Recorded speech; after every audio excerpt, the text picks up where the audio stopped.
বিসমিল্লাহির রহমানির রহিম। পরম করুণাময় ও অসীম দয়ালু আল্লাহর নামে শুরু।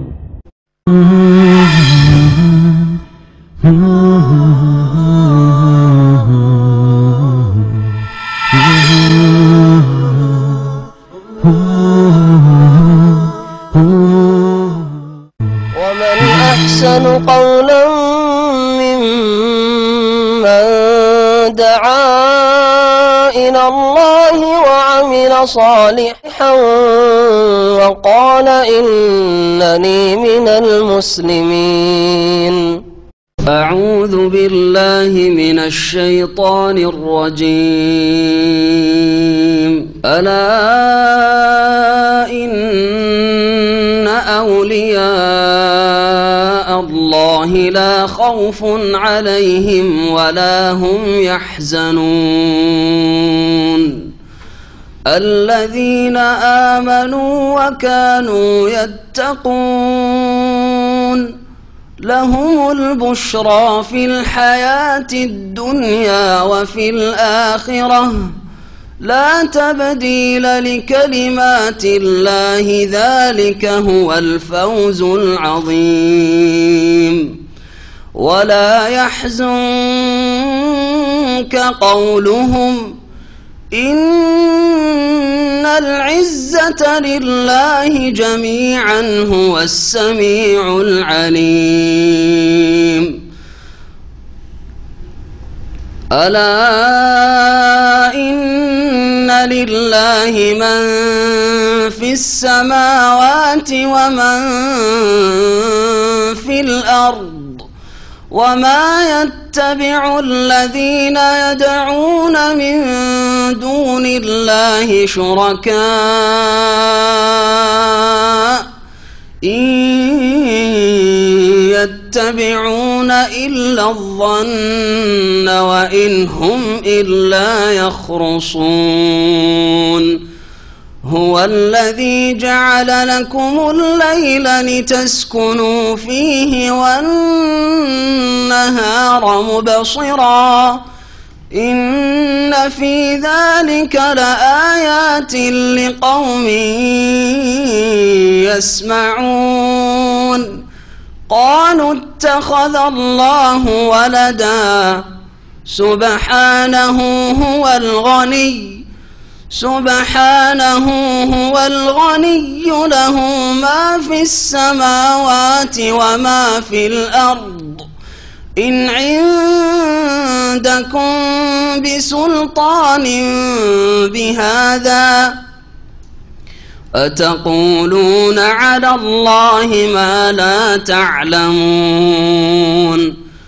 قل إن الذين يفترون على الله الكذب لا يفلحون. متاع في الدنيا ثم إلينا مرجعهم ثم نذيقهم العذاب الشديد بما كانوا يكفرون.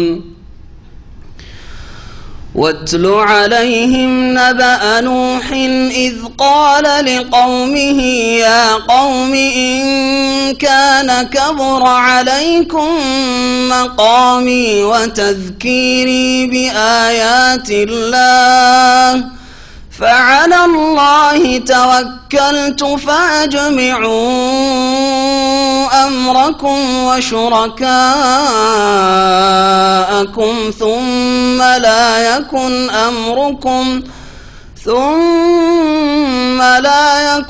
أمركم عليكم غمة ثم قضوا إلي ولا تنظرون.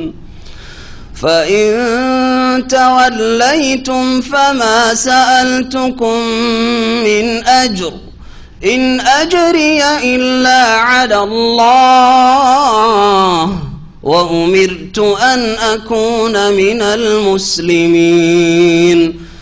فكذبوه فنجيناه ومن معه في الفلك وأغرقنا الذين كذبوا بآياتنا فكذبوه فنجيناه ومن معه في الفلك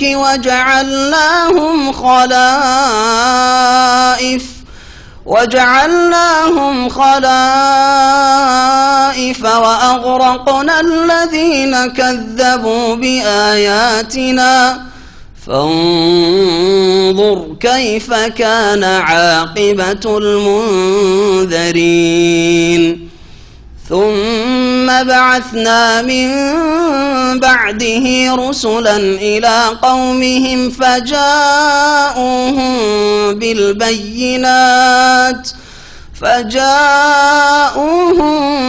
بالبينات فما كانوا ليؤمنوا بما كذبوا به من قبل كذلك نطبع على قلوب المعتدين ثم بعثنا من بعدهم موسى بآياتنا إلى فرعون وملئه ثم بعثنا من بعدهم موسى وهارون إلى فرعون وملئه بآياتنا فاستكبروا وكانوا قوما مجرمين فلما جاءهم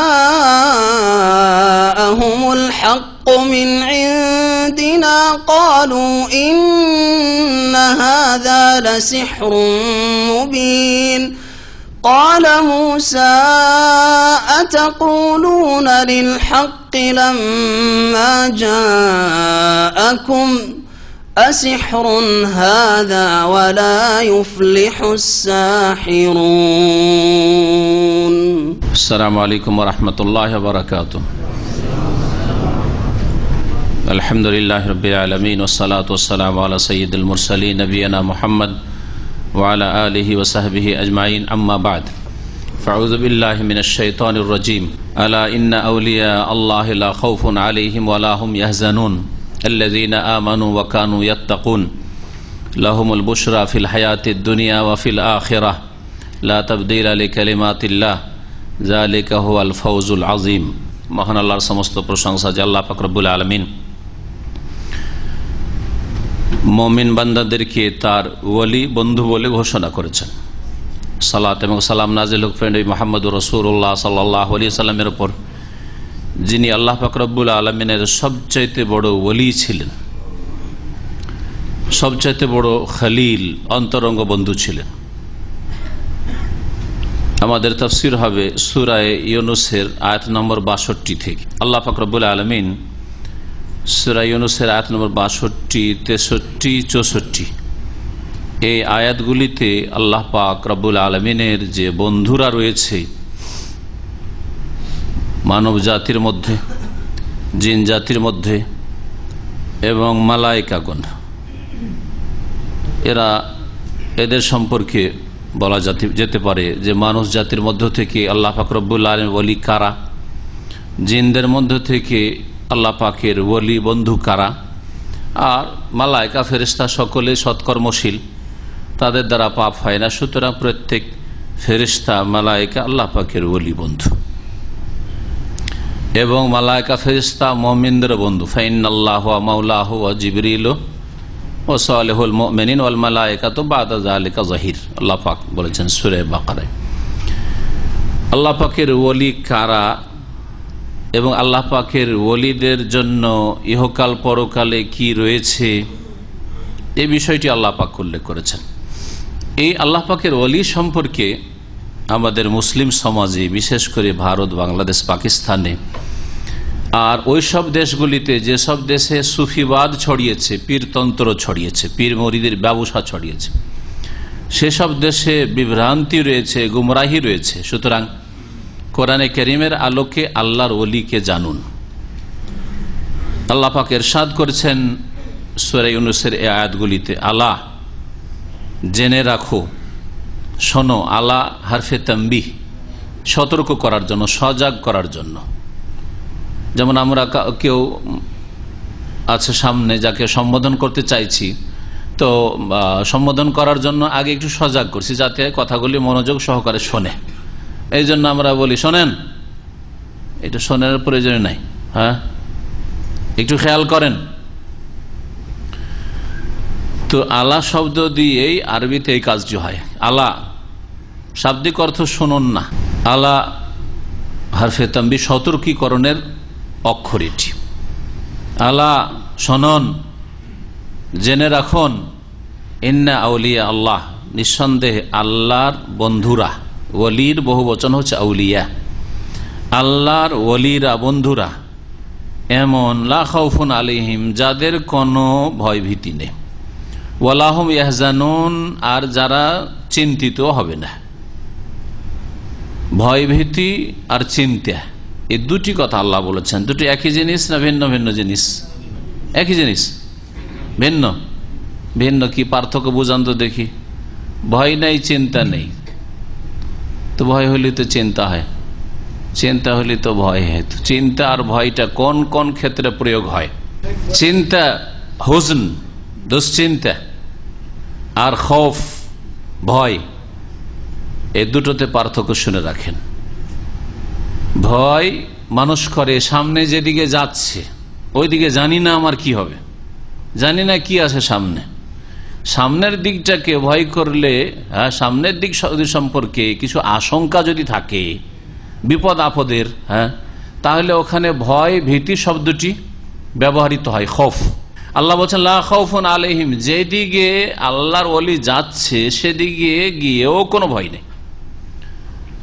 সামনে জীবনে যতদিন পৃথিবীতে জীবনটা আছে, আর মওতের পরে যে জীবনটা আছে, বরজাখের জীবন, কবরের জীবন আছে, আর তারপরে যে বিচার দিবস আছে, হিসাব নিকাশ আছে আল্লাহর সামনে, তারপরে পুল আছে যে সেরাত পার হয়ে যেতে হবে, প্রত্যেককে পার করতে হবে, আর না হলে জান্নাতে যাওয়া যাবে না। তারপরে সামনে যে জাহান্নাম আছে, জান্নাত যদি নসিব না হয় তো জাহান্নাম রয়েছে। লা খাউফুন আলাইহিম, কোনো ভয় নেই, সামনের দিকে কোনো ভয় নেই। যেমন নেতাদেরকে আজকাল ভক্তরা বলে নেতাদের, আপনি সামনে বাড়ুন, ভয় করিয়েন না, আমরা আছি পিছনে। তো সামনের দিকে যাওয়ার ক্ষেত্রে ভয় লাগে যে কি জানি এই গলিতে ঢুকবো কি ঢুকবো না, ভয়। আল্লাহ বলছেন ওই ভয়টাও, সামনের দিকে কোনো ভয় নেই।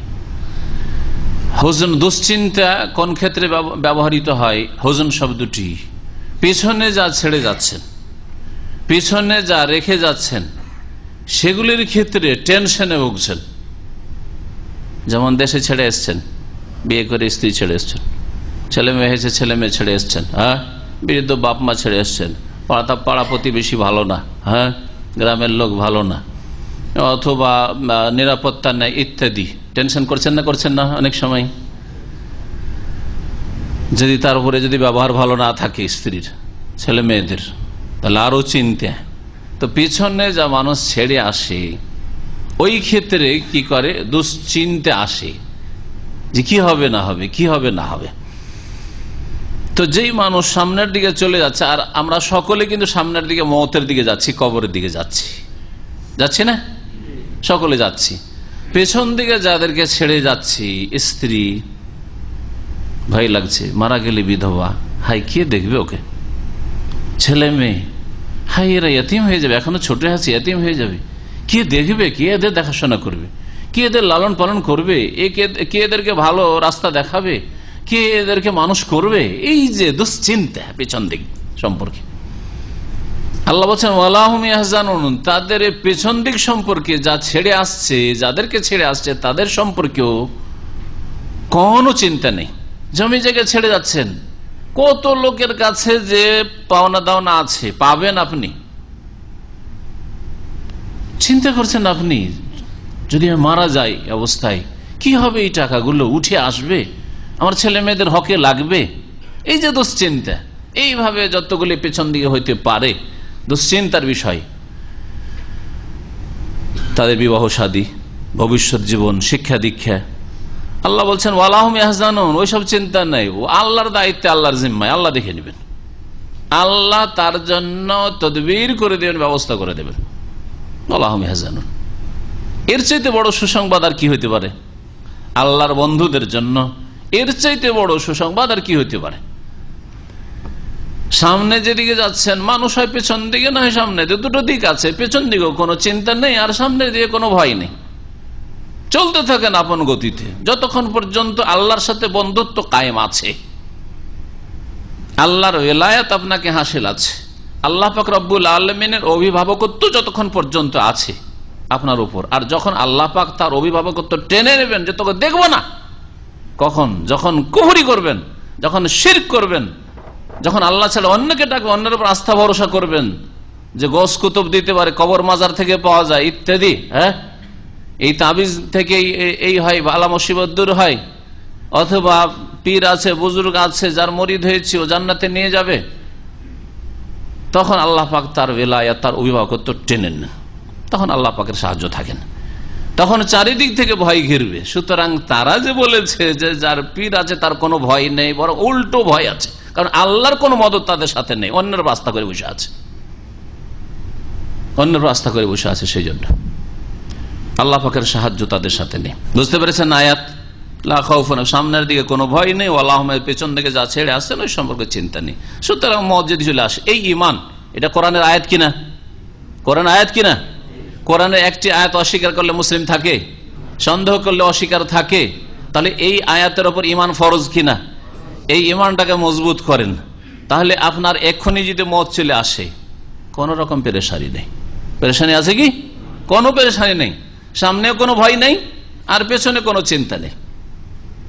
কিন্তু শর্ত হচ্ছে ওয়ালিউল্লাহ হইতে হবে, আল্লাহর বন্ধুত্ব হাসিল করতে হবে। আচ্ছা, আল্লাহর বন্ধু কেমন করে হবেন? তাহলে এই কথা যখন আল্লাহ বললেন যে আল্লাহর ওলিদের কোনো ভয় নেই, চিন্তা নেই, প্রশ্ন জাগছে প্রশ্নকারী যে তারা কারা, তাহলে কেমন করে আল্লাহর ওলি হব, কেমন করে আল্লাহর দোস্ত হব, আল্লাহর ভালোবাসা হাসিল করব? আল্লাহ তার জবাব বলছেন পরের আয়াতে, আয়াত নম্বর 63, আল্লাযীনা আমানু ওয়া কানু ইয়াত্তাকুন। বেশি নয়, দুটো গুণ লাগবে। আল্লাহর ওলি হওয়ার জন্য দুটো বৈশিষ্ট্য লাগবে। প্রথম বৈশিষ্ট্য হচ্ছে আল্লাযীনা আমানু, আল্লাহর ওলি ওরা যারা ঈমানদার হয়েছে। আর ঈমানের স্তম্ভ হচ্ছে 6টি। এই 6টি বিষয়ের প্রতি বিশ্বাস রয়েছে। মন্ত্র পড়া নাই, আরবি ভাষায় আমানতু বিল্লাহি ওয়া মালাইকাতিহি ওয়া কুতুবিহি ওয়া রাসূলিহি ওয়াল ইয়াউমিল আখির ওয়াল কদরি খাইরিহি ওয়া শাররিহি। এগুলির অর্থ বুঝে, হ্যাঁ, আল্লাহর প্রতি ঈমান, আল্লাহর মালাইকার প্রতি ঈমান, আল্লাহর প্রতি ঈমানের জন্য কয়টি বিষয় লাগে। ঈমান বিল্লাহ আমার আলোচনা আছে একটি, হ্যাঁ, আল্লাহর প্রতি ঈমানের জন্য 4টি দিক লাগে। আল্লাহর অস্তিত্ব আর তাওহীদের 3টি প্রকার, ঠিক না? ফেরেশতার প্রতি ঈমান, এর উপর আলোচনা আছে আমাদের। তারপরে, হ্যাঁ, তারপরে কোথায় কিতাবের প্রতি ঈমান, রাসূলগণের প্রতি ঈমান, পরকালের প্রতি ঈমান। পরকাল মওত থেকে শুরু করে একবারে জান্নাত জাহান্নাম পর্যন্ত যতগুলি বিষয় কোরআন হাদিসে বলা হয়েছে, সবগুলির প্রতি বিশ্বাস। ঈমান মানে বিশ্বাস। ভালো মন্দ তাকদীরের প্রতি বিশ্বাস, যে তাকদীরের স্তরগুলি রয়েছে। তাকদীরের স্তর কয়টি? তাকদীরের স্তর কয়টি? 4টি। মাশাআল্লাহ, তাকদীরের স্তর 4টি। শুধু তাকদীর তাকদীর, কিন্তু তাকদীর সম্পর্কে কয়েকটি আলোচনা। শুনবেন, এগুলি পড়বেন, পড়েন না হয় শোনেন, আপনার দিন শিখা ফরজ। তাহলে ঈমান মানে শুধু এই নয় বাস আমি বিশ্বাস করি। আরে কি বিশ্বাস করেন? কিছু জানি না তো বিশ্বাস করি, এইরকম মূর্খ মুসলমান হইলে হবে? এই 6টি বিষয় সম্পর্কে জানতে হবে। একজন নতুন মুসলিম যখন মুসলিম হইতে আসে, এই 6টা শিখাই আমরা। আর 5টি হচ্ছে ইসলামের রকম, ইসলামের স্তম্ভ। কি? কালেমা তাইয়্যিবার শাহাদাত দেওয়া, লা ইলাহা ইল্লাল্লাহ মুহাম্মাদুর রাসূলুল্লাহর কি করা? শাহাদাত দেওয়া। এই 2টি সাক্ষ্য প্রদান করা, 2টি বাক্যের, আশহাদু আল্লা ইলাহা ইল্লাল্লাহ ওয়া আশহাদু আন্না মুহাম্মাদান রাসূলুল্লাহ। 2 নম্বর ইকামিস সালাত, 5 ওয়াক্ত সালাত কায়েম করা। 3 নম্বর যাকাত প্রদান করা। 4 নম্বর সওমে রমজান, রমজান মাসের সিয়াম রাখা, রোজা রাখা। আর 5 নম্বর বাইতুল্লাহর হজ করা, জীবনে একবার ফরজ। 6 5 কয়টি হলো? 11টি। 11টি হচ্ছে মৌলিক বিষয়। এই 11টি বিষয় যার মধ্যে আছে তার মধ্যে ঈমান আছে, তার মধ্যে ঈমান আছে। এখন বাকি যে বিষয়গুলি এছাড়া রয়েছে, যেমন এর মধ্যে হেজাব আসেনি, পর্দা আসেনি, এর মধ্যে অন্যায়ের প্রতিবাদ করা আসেনি, তার যে 3টা স্তর আছে সেগুলি আপনি কোন স্তরের লোক, কোনটা আপনার উপর ফরজ, বল প্রয়োগ করা না কথার দ্বারা না অন্তর থেকে প্রতিবাদ করায় ঘৃণা করায় যথেষ্ট আপনার জন্য, কোন স্তরের লোক আপনি ইত্যাদি। এছাড়া দিন ইসলামের বহু করণীয় বিষয় রয়েছে। দাওয়াইল আল্লাহ, দিনের দাওয়াতের কাজ করা। কটা লোক দিন ইসলামের প্রচারের কাজ করছেন, কটা লোক নিজে আমি নামাজি হয়েছে আরেকটা লোকে নামাজি, নিজে আমি শিরক মুক্ত বিদাত মুক্ত হয়েছে আর 2-4টি লোককে আমি শিরক মুক্ত করবো। তো এগুলো ইসলামের কাজ নয়? তো এগুলো তো 11টা বিষয়ের মধ্যে আসে নাই, আসছে কি? তো সেগুলো এর মধ্যে শামিল। এই 11টি কাজ করলে নিজেই শুধু মুসল্লি হবে না, অন্যদেরকে বানাইতে হবে। নিজেই জাকাত দেবেন না, অন্যদেরকে জাকাত দান, নিজেই ভালো কাজ করবেন না, অন্যকে ভালো কাজে উৎসাহিত করতে হবে, নিজেই পাপ কাজ থেকে বেঁচে থাকবে, অন্যকে পাপ কাজ থেকে বাঁচাইতে হবে। এগুলি বাকি দিন ইসলামে যতগুলি বিধিবিধান রয়েছে সবগুলি এর মধ্যে শামিল, ইতিবাচক শামিল। দ্বিতীয় গুণ, 1 নম্বর গুণ ইমানের মধ্যে। আসলে ইমান মানে শুধু 1-2টি কথা নয়, তাহলে বোঝা গেল যে ইমান মানে কমপক্ষে 11টা বিষয় তো নিয়ে আসেন আপনার মধ্যে, এই সম্পর্কে নলেজ নিয়ে আসেন, আর আপনি আমলে কাজে নিয়ে আসেন, তখন বাকিগুলো ঠিক হবে ইনশাআল্লাহ। 2 নম্বর গুণ হচ্ছে ওয়াকানু ইয়াত্তাকুন, আল্লাহর ওলি ওরা, যাদের দ্বিতীয় গুণ হচ্ছে যে ওরা সতর্ক সাবধান থাকে, যারা আল্লাহর অসন্তুষ্টির কাজ থেকে, আল্লাহর নাফরমানির কথা কাজ থেকে বেঁচে থাকে। তাকওয়া মানে বেঁচে থাকা, ওয়াকায়াকি থেকে তাকওয়া শব্দটি, ওয়াকায়াতুন মানে বেঁচে থাকা, ওয়াকায়াতুন মানে বেঁচে থাকা। তাহলে বেঁচে থাকতে হবে। বেঁচে থাকবেন কি থেকে বললাম? আল্লাহর অসন্তুষ্টির কাজ। আল্লাহর অসন্তুষ্টির কাজ কি? শুধু বড় গুনাহগুলি, কাবিরা গুনাহ, জিনা করা, খুন করা, আর বড় বড় যেগুলো গুনাহ রয়েছে এগুলি হচ্ছে আল্লাহর অসন্তুষ্টির কাজ। ফরজ ছাড়া নামাজ পড়ছেন না 5 ওয়াক্ত, এটা আল্লাহর অসন্তুষ্টি নারাজ হওয়ার কাজ নয়। যাকাত দিচ্ছেন না, আল্লাহর অসন্তুষ্টির কারণ নয়। রোজা রাখছেন না, আল্লাহর অসন্তুষ্টির কারণ নয়। সেগুলো থেকে বাঁচতে হবে। তাহলে নেগেটিভ লাগবে, আমানু পজিটিভ, ইয়াত্তাকুন নেগেটিভ, দুটোই লাগবে। আল্লাহর অসন্তুষ্টির কথা কাজ যা হইতে পারে, ফরজ ওয়াজিবে ঘাটতি করবেন না, হারাম নাজায়েজ কাজ করবেন না, কাবিরাও করবেন না, সাগীরা করবেন না। এমন নয় যে আল্লাহ অসন্তুষ্ট হবেন জিনা করলে, কিন্তু কোন মহিলার সাথে প্রেম করলে অথবা মোবাইলে একটু আমোদ ফুর্তি ভাবির সাথে অথবা শালীর সাথে করলে আল্লাহ অসন্তুষ্ট হবেন না। হবেন না? অসন্তুষ্ট হবেন না? অসন্তুষ্টি ছোট আর বড়। আপনার ছেলে হালকা অপরাধ করেছে, হালকা অসন্তুষ্ট। বড় অপরাধ করেছে, বড় ধরনের অসন্তুষ্ট, ঠিক কিনা? কিন্তু অসন্তুষ্ট। আপনি কখনো আপনার ছেলের জন্য ছোট অপরাধে সন্তুষ্ট হবেন না, যে না ঠিক আছে ছোট করেছে, আমি খুশি আছি তোমার ওপর। এমন কোন বেকুব বাপ আছে যে তুই ছোট ভুল করেছে জন্য তো বড় সন্তুষ্ট? তাই ইয়াত্তাকুন, সতর্ক সাবধান, বেঁচে থাকে ইয়াত্তাকুন আল্লাহর অসন্তুষ্টির কাজ থেকে। জাহান্নামে যাওয়ার যেগুলি কারণ, দুনিয়া এবং আখিরাতের আযাব ডাকার যেগুলি মাধ্যম, যেগুলি আযাবকে ডেকে নিয়ে আসে মানুষের উপর, সেগুলি থেকে বেঁচে থাকবে ইয়াত্তাকুন। যেইভাবে আপনি ইয়াত্তাকুনকে বুঝেন, আপনি এই 2টি গুণ যদি থাকে তাহলে কি আপনি আল্লাহর ওলি। আল্লাহ কোরআনে এতটুকু বলেছেন, আর কিছু বলেছেন কি বেশি গুণ? তার জন্য কেরামতি লাগবে, তার জন্য খাস খাস জিকির লাগবে, তার জন্য মারিফতি এলিম লাগবে, কলব থেকে কলবে এলিম পৌঁছিতে হবে, তারপরে তাকে চোখ বন্ধ করে ফানা হয়ে যেতে হবে, ইত্যাদি। আর তারপরে জিকির করতে করতে নাচতে নাচতে ওই শামিয়ানাতে চড়ে নিতে হবে, প্যান্ডেলে চড়ে নিতে হবে, লাফ দিতে হবে, আর মানুষের কাঁধের ওপর লাফ দিয়ে বেড়াইতে হবে। জিকির করতে করতে এমন পাগল হয়ে যেতে হবে, পাগল হইতে হইতে ফরজ নামাজ ছেড়ে দিয়ে কুষারের জমিতে ঢুকে 4-5 দিন ঢুকে থেকে যেতে হবে, যেমন ওজানি সাহেব থেকে যেতেন। যে ওজানি সাহেবের জীবনীর কিতাব আছে, কথা বুঝতে পারছেন? এগুলো আল্লাহ বলি। আবু বকর ওমর এগুলি করেছেন, আশরা মুবাশশিরা এগুলি করেছেন, পাগলামি আর মাতলামি করেছেন। এ তো মদ খেয়ে এগুলো করে, মদ খেয়ে দিল দৌড়, দিকে মদ খেলি দিকে দিল দৌড়, কি করলো না করলো এগুলো করে। কিন্তু ইসলামের নামে এগুলো করে কোথায় পেলেন আপনি? দেখানের প্রমাণ যে সাহাবায়ে কেরামদের কারো এরকম হাল হইতো আর ওয়াজিদ হইতো, যেগুলো তাদের ভাষা, আর তাদের জজব হয়ে যেত, মজজুব হয়ে যেতেন। এগুলো সব সুফিয়ানা ভাষা, ফানা হয়ে যেত। আর ফানার আবার 3টা স্তর আছে। এটা হচ্ছে হ্যাঁ, ফানাফি শেখ পীরে লয় হয়ে যেতে হবে, মানে বিলীন হয়ে যেতে, পীরের মধ্যে ঢুকে পড়তে হবে। দ্বিতীয় স্তর হচ্ছে ফানাফির রসুল, রসুলের মধ্যে একবারে লয় হয়ে বিলীন হয়ে যেতে হবে, ফানা হয়ে যেতে হবে। 3 নম্বর আল্লাহতে একবারে ফানা হয়ে একাকার। হ্যাঁ, মান তু সদাম তু মান সুদি, তুমি বাকি আর আমি বাকি, একই জিনিস, আনাল হক আনাল হক। বুঝতে পেরেছেন? এগুলো ফার্সিয়ানরা শিখিয়েছে যে আল্লাহ তুমি কে আর আমি কে, তুমি যা সেটাই আমি। আউযুবিল্লাহ, এটাই তো করেছিল হোসেন মানুষের হাল্লাজ। ওগুলো আল্লাহর ওলি, হ্যাঁ ওলি ওরা, কিন্তু কার ওলি? ভালো করে শুনে রাখেন আর বুঝে রাখেন, ওলি অবশ্যই, কিন্তু শয়তানের ওলি। কারণ আল্লাহ পাক 2 ভাবে ভাগ করেছেন কোরআনে কারিমে, হয় আল্লাহর ওলি হবে, আর আল্লাহর ওলি যদি না হইতে পারে তো কার ওলি হবে? শয়তানের ওলি হবে, এতে কোনো সন্দেহ নেই। 2 এর 1। আমি আপনি যদি আল্লাহর ওলি না হইতে পারি তো নিঃসন্দেহে শয়তানের ওলি, সেটা আল্লাহর কাছে। আপনি আপনার খেয়াল খুশি আমাকে শয়তান ওলি বানিয়ে দেবেন, এটা নয়, ওটা আল্লাহর কাছে ফয়সালা। এবং আল্লাহর কোরআন দিয়ে বিচার করতে হবে যে আল্লাহর কোরআনের আলোকে আপনি আমি আল্লাহর ওলি হইতে পারছি না শয়তানের ওলি। কোরআনে কারিমে তো বলছে যে আমানু ওয়া কানু ইয়াত্তাকুন, ঈমান ঠিক তাকওয়া ঠিক, ঈমান ঠিক তাকওয়া ঠিক। তাহলে আপনি আল্লাহর ওলি। ওলি 2 রকমের, ওলি 2 ভাগে বিভক্ত। উলামায়ে কেরামরা বলেছেন কোরআন এবং হাদিসের আলোকে যে বেলায়েত হচ্ছে 2, বেলায়েতে আম্মা, বেলায়েতে খাসা। আম ওলি আর খাস ওলি, মানে সাধারণ আল্লাহর বন্ধু আর বিশিষ্ট আল্লাহর বন্ধু।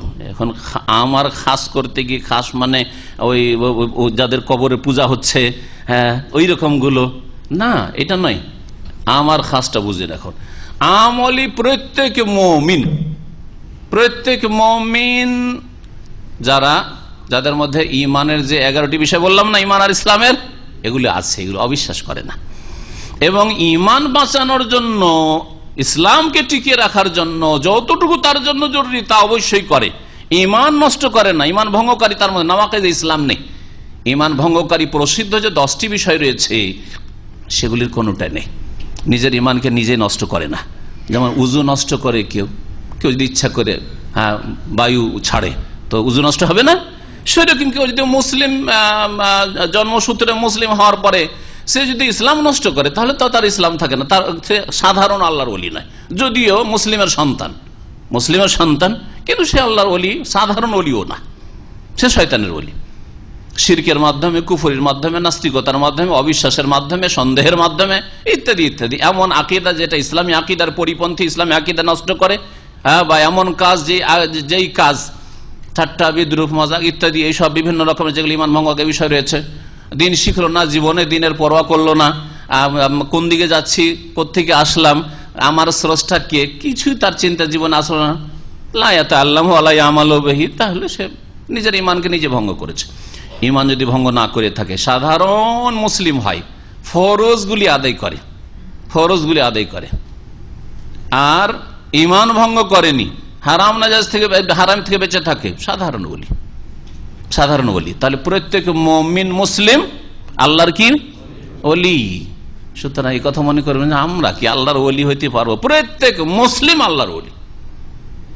দলিল কোরআনে কারীমে অনেকগুলি আয়াত রয়েছে। আল্লাহু ওয়ালিউল্লাযিনা আমানু, আল্লাহু ওয়ালিউল্লাযিনা আমানু, আল্লাহ প্রত্যেক মুমিন ঈমানদারের বন্ধু।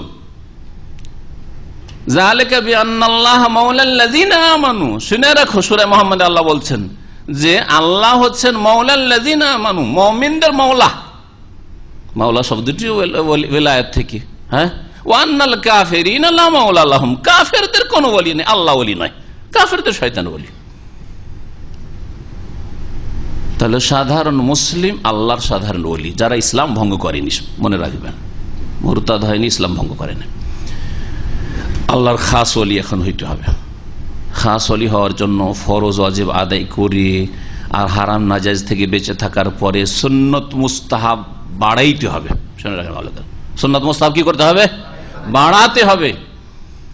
আর অপছন্দনীয়, আপত্তিকর, হ্যাঁ, একজন মুসলিমের জন্য শোভা পাই না, সন্দেহ, সংশয়ের বিষয়, কি জানি হালাল হইতেও পারে লাগছে, কেউ কোনো ওলামা হালাল বলছে, কোনো ওলামা বলছে যে না এটা ঠিক নয়, হ্যাঁ, সন্দেহের বিষয় রে ভাই। যদিও বড় আলেম এটাকে হালাল বলেছেন, না বেঁচে থাকবো, সন্দেহ থেকে বেঁচে থাকা, শুবহাত থেকে বেঁচে, সন্দেহ থেকে বেঁচে থাকা, মাকরুহাত অপছন্দনীয় থেকে বেঁচে থাকা, হ্যাঁ, সাগিরা গুনাহ থেকে বেঁচে থাকা, ছোট গুনাহগুলি থেকে বেঁচে থাকা, সহজ ভাষায় শুনেন।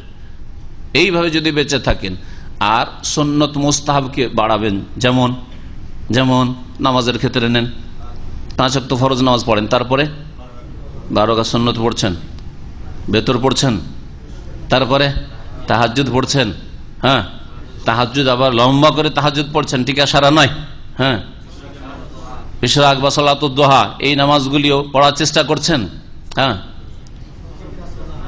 এইভাবে সকাল সন্ধ্যার জিকির আজকার, নামাজের পরে সালাম ফিরে টান দিচ্ছেন না মসজিদ থেকে, বেশ কিছু জিকির আজকার আছে, 10-এর বেশি জিকির আজকারগুলি করছেন, জিকির আজকারগুলি করে আপনি ফরজ নামাজ থেকে উঠছেন, হ্যাঁ।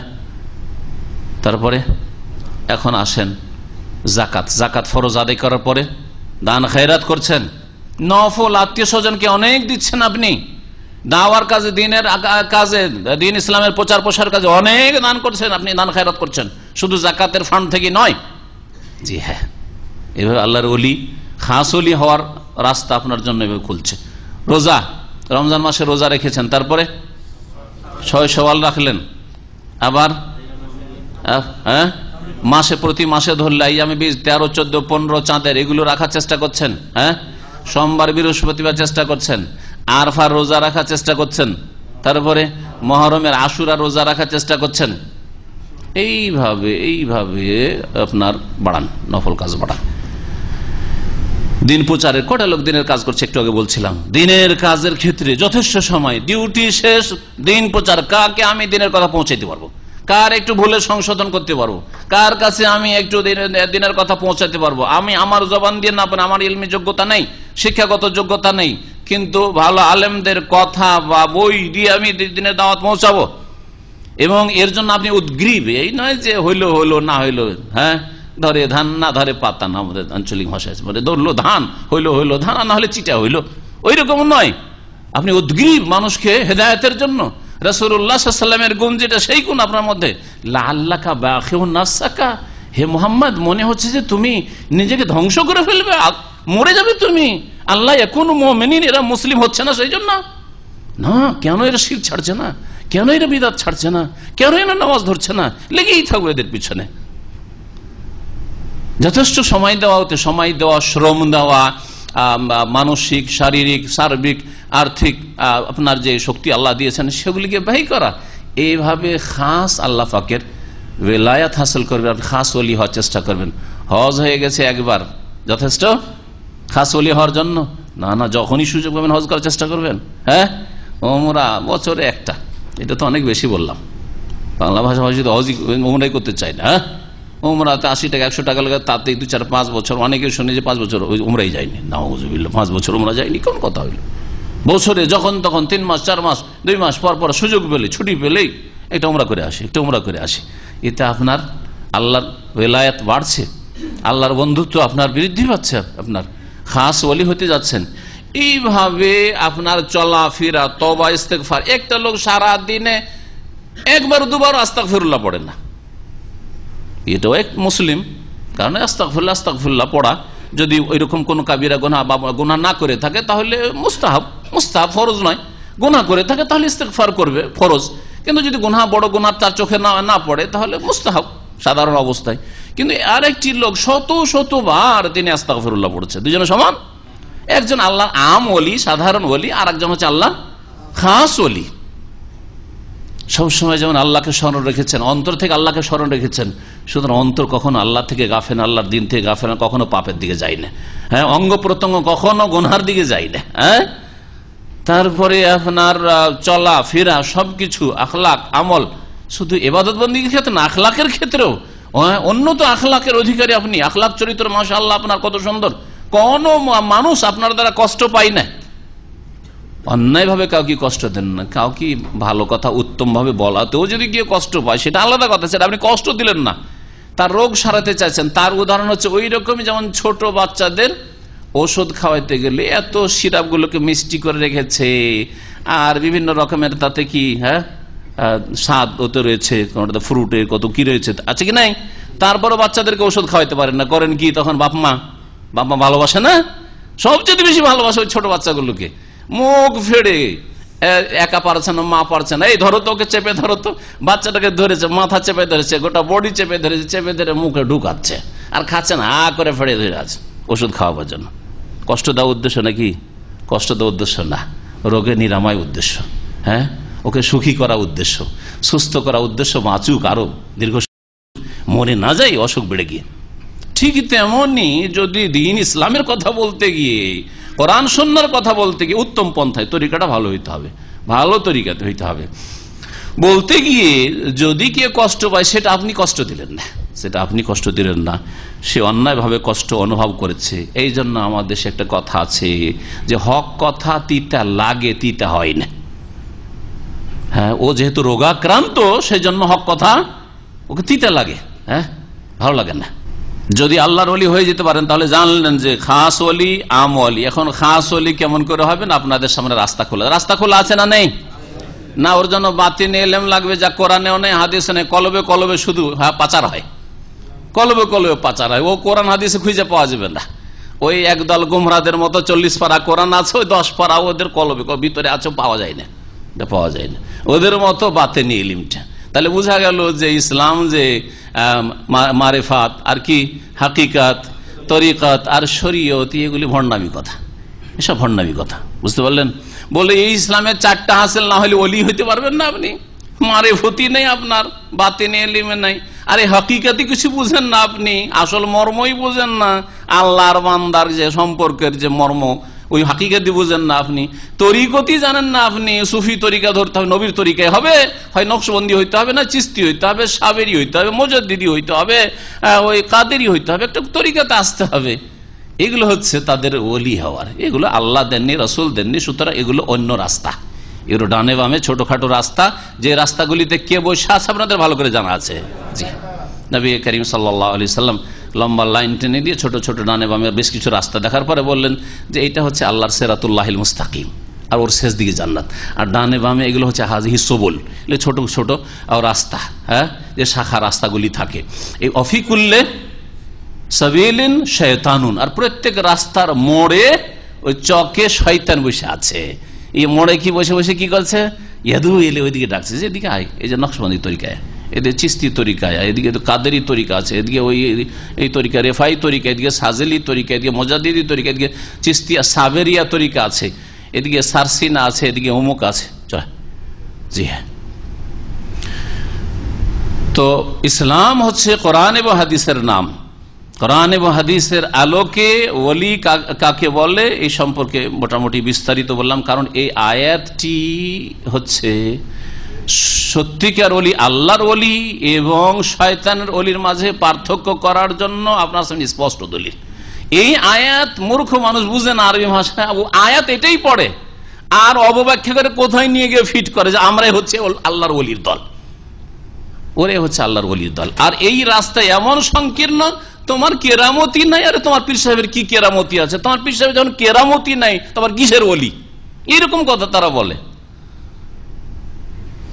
আবু বকর, ওমর, উসমান, আলী, তাদের জীবনী খুঁজে দেখেন তো কার কয়টা ওলি ছিল, কেরামতি ছিল। তারা সকলে আল্লাহর সবচেয়ে বড় ওলি কিনা নবী রসুলগণের পরে?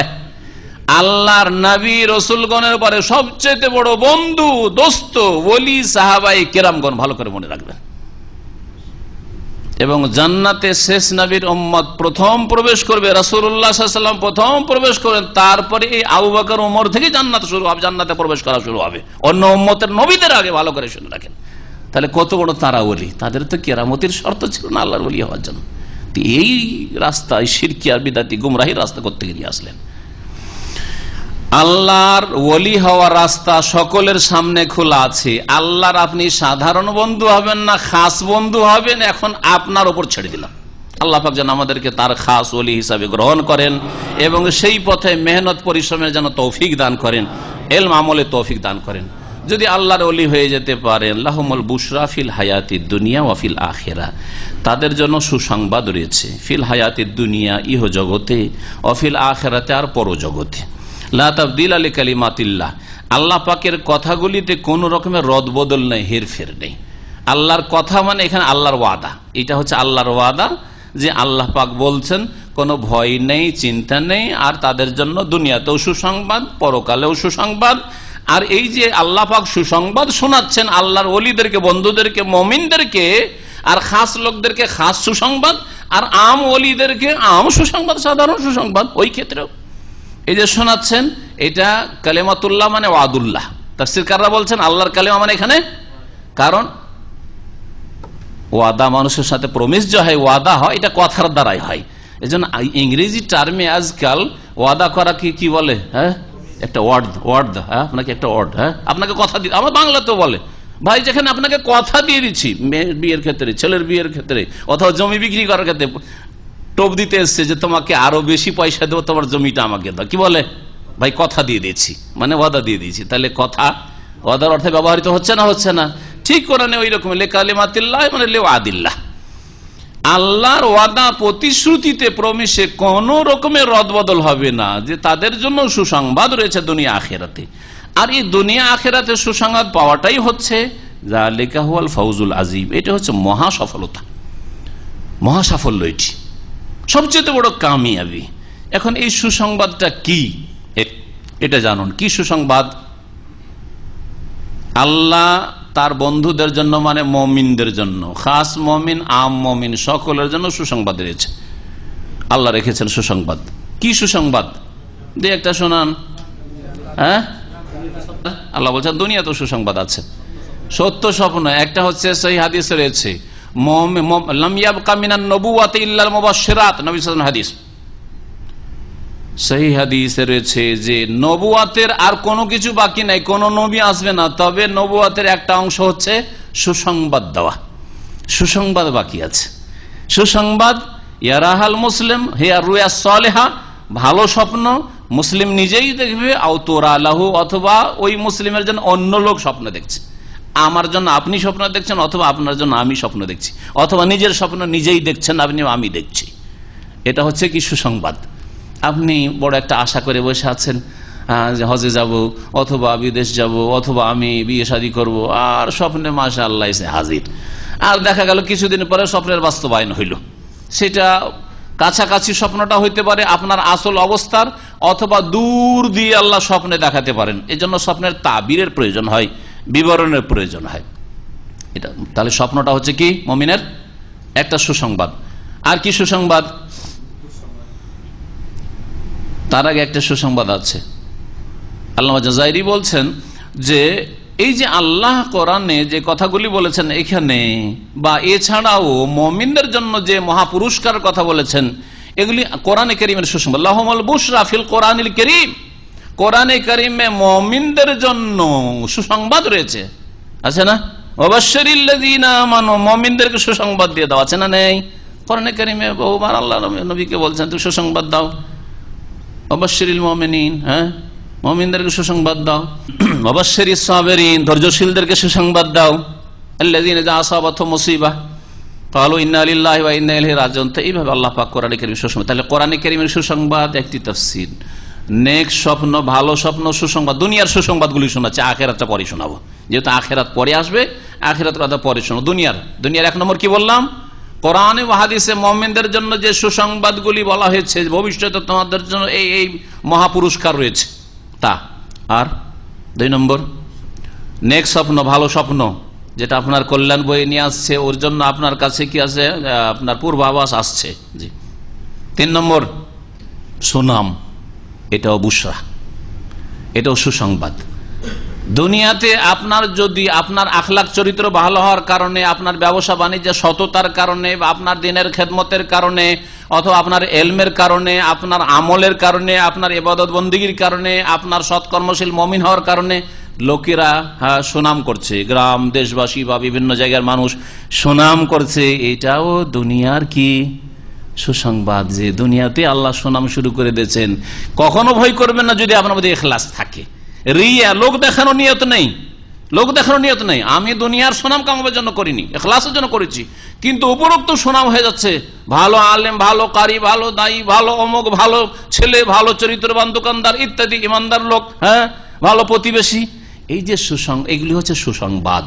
আপনার এই গরজ নেই, কিন্তু আল্লাহ কি ফাও হিসাবে বোনাস দিয়ে দিচ্ছেন। এটা দুনিয়ার সুসংবাদ।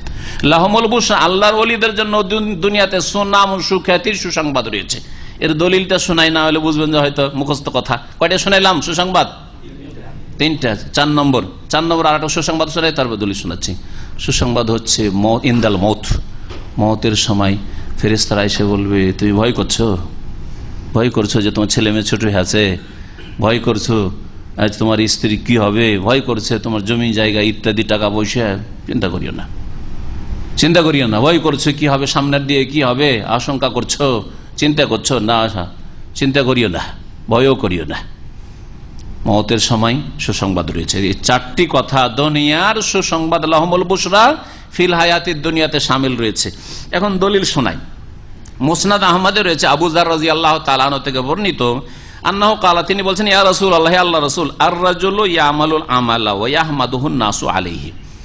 একজন লোক ভালো কাজ করছে, কিছু যে কোনো ভালো কাজ, ইবাদত বন্দেগীর ভালো কাজ হোক আর সে আখলাক চরিত্রের ভালো কাজ হোক, ভালো কাজ করছে, আর ওর ওপর লোকেরা প্রশংসা করছে, ওয়া ইউসনুনা আলাইহি বিহি, আর লোকেরা এর কারণে তার প্রশংসা করছে। আপনি মাশাআল্লাহ আপনার গ্রামে একটা ইসলামিক সেন্টার করলেন, একটা মসজিদ করলেন, সহি আকীদার প্রচার শুরু করলেন, মাশাআল্লাহ অনেক লোক সুনাম করছে আপনার, আর ভিতর ফুলে বেলুনের মতো হয়ে গেল, তো গেল দুনিয়া সব।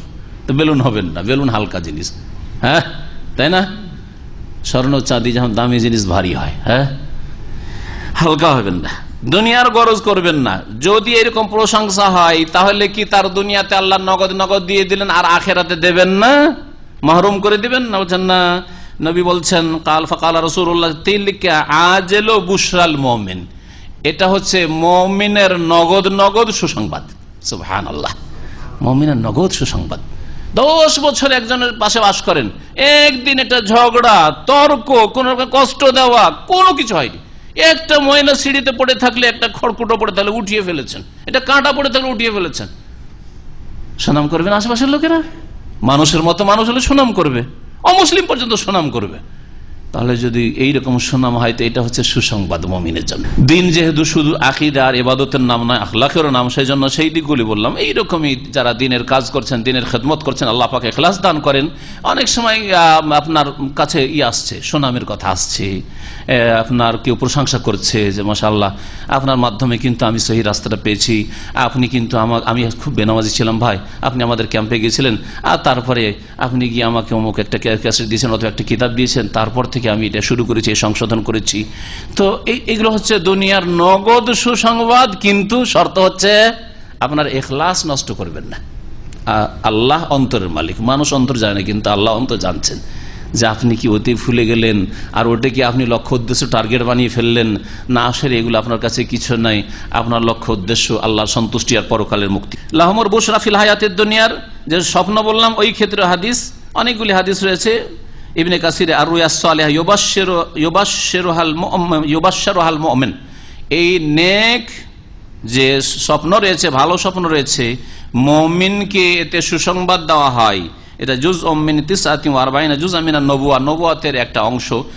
কোন হাদিসে বলা হয়েছে 46, এখানে 49 বলা হয়েছে। যাই হোক, নবুয়াতের একটা অংশ, তার নবুয়াতের একটা অংশ হচ্ছে নবীগণ সুসংবাদ দিতে এসেছেন, আর এটা হচ্ছে সুসংবাদ।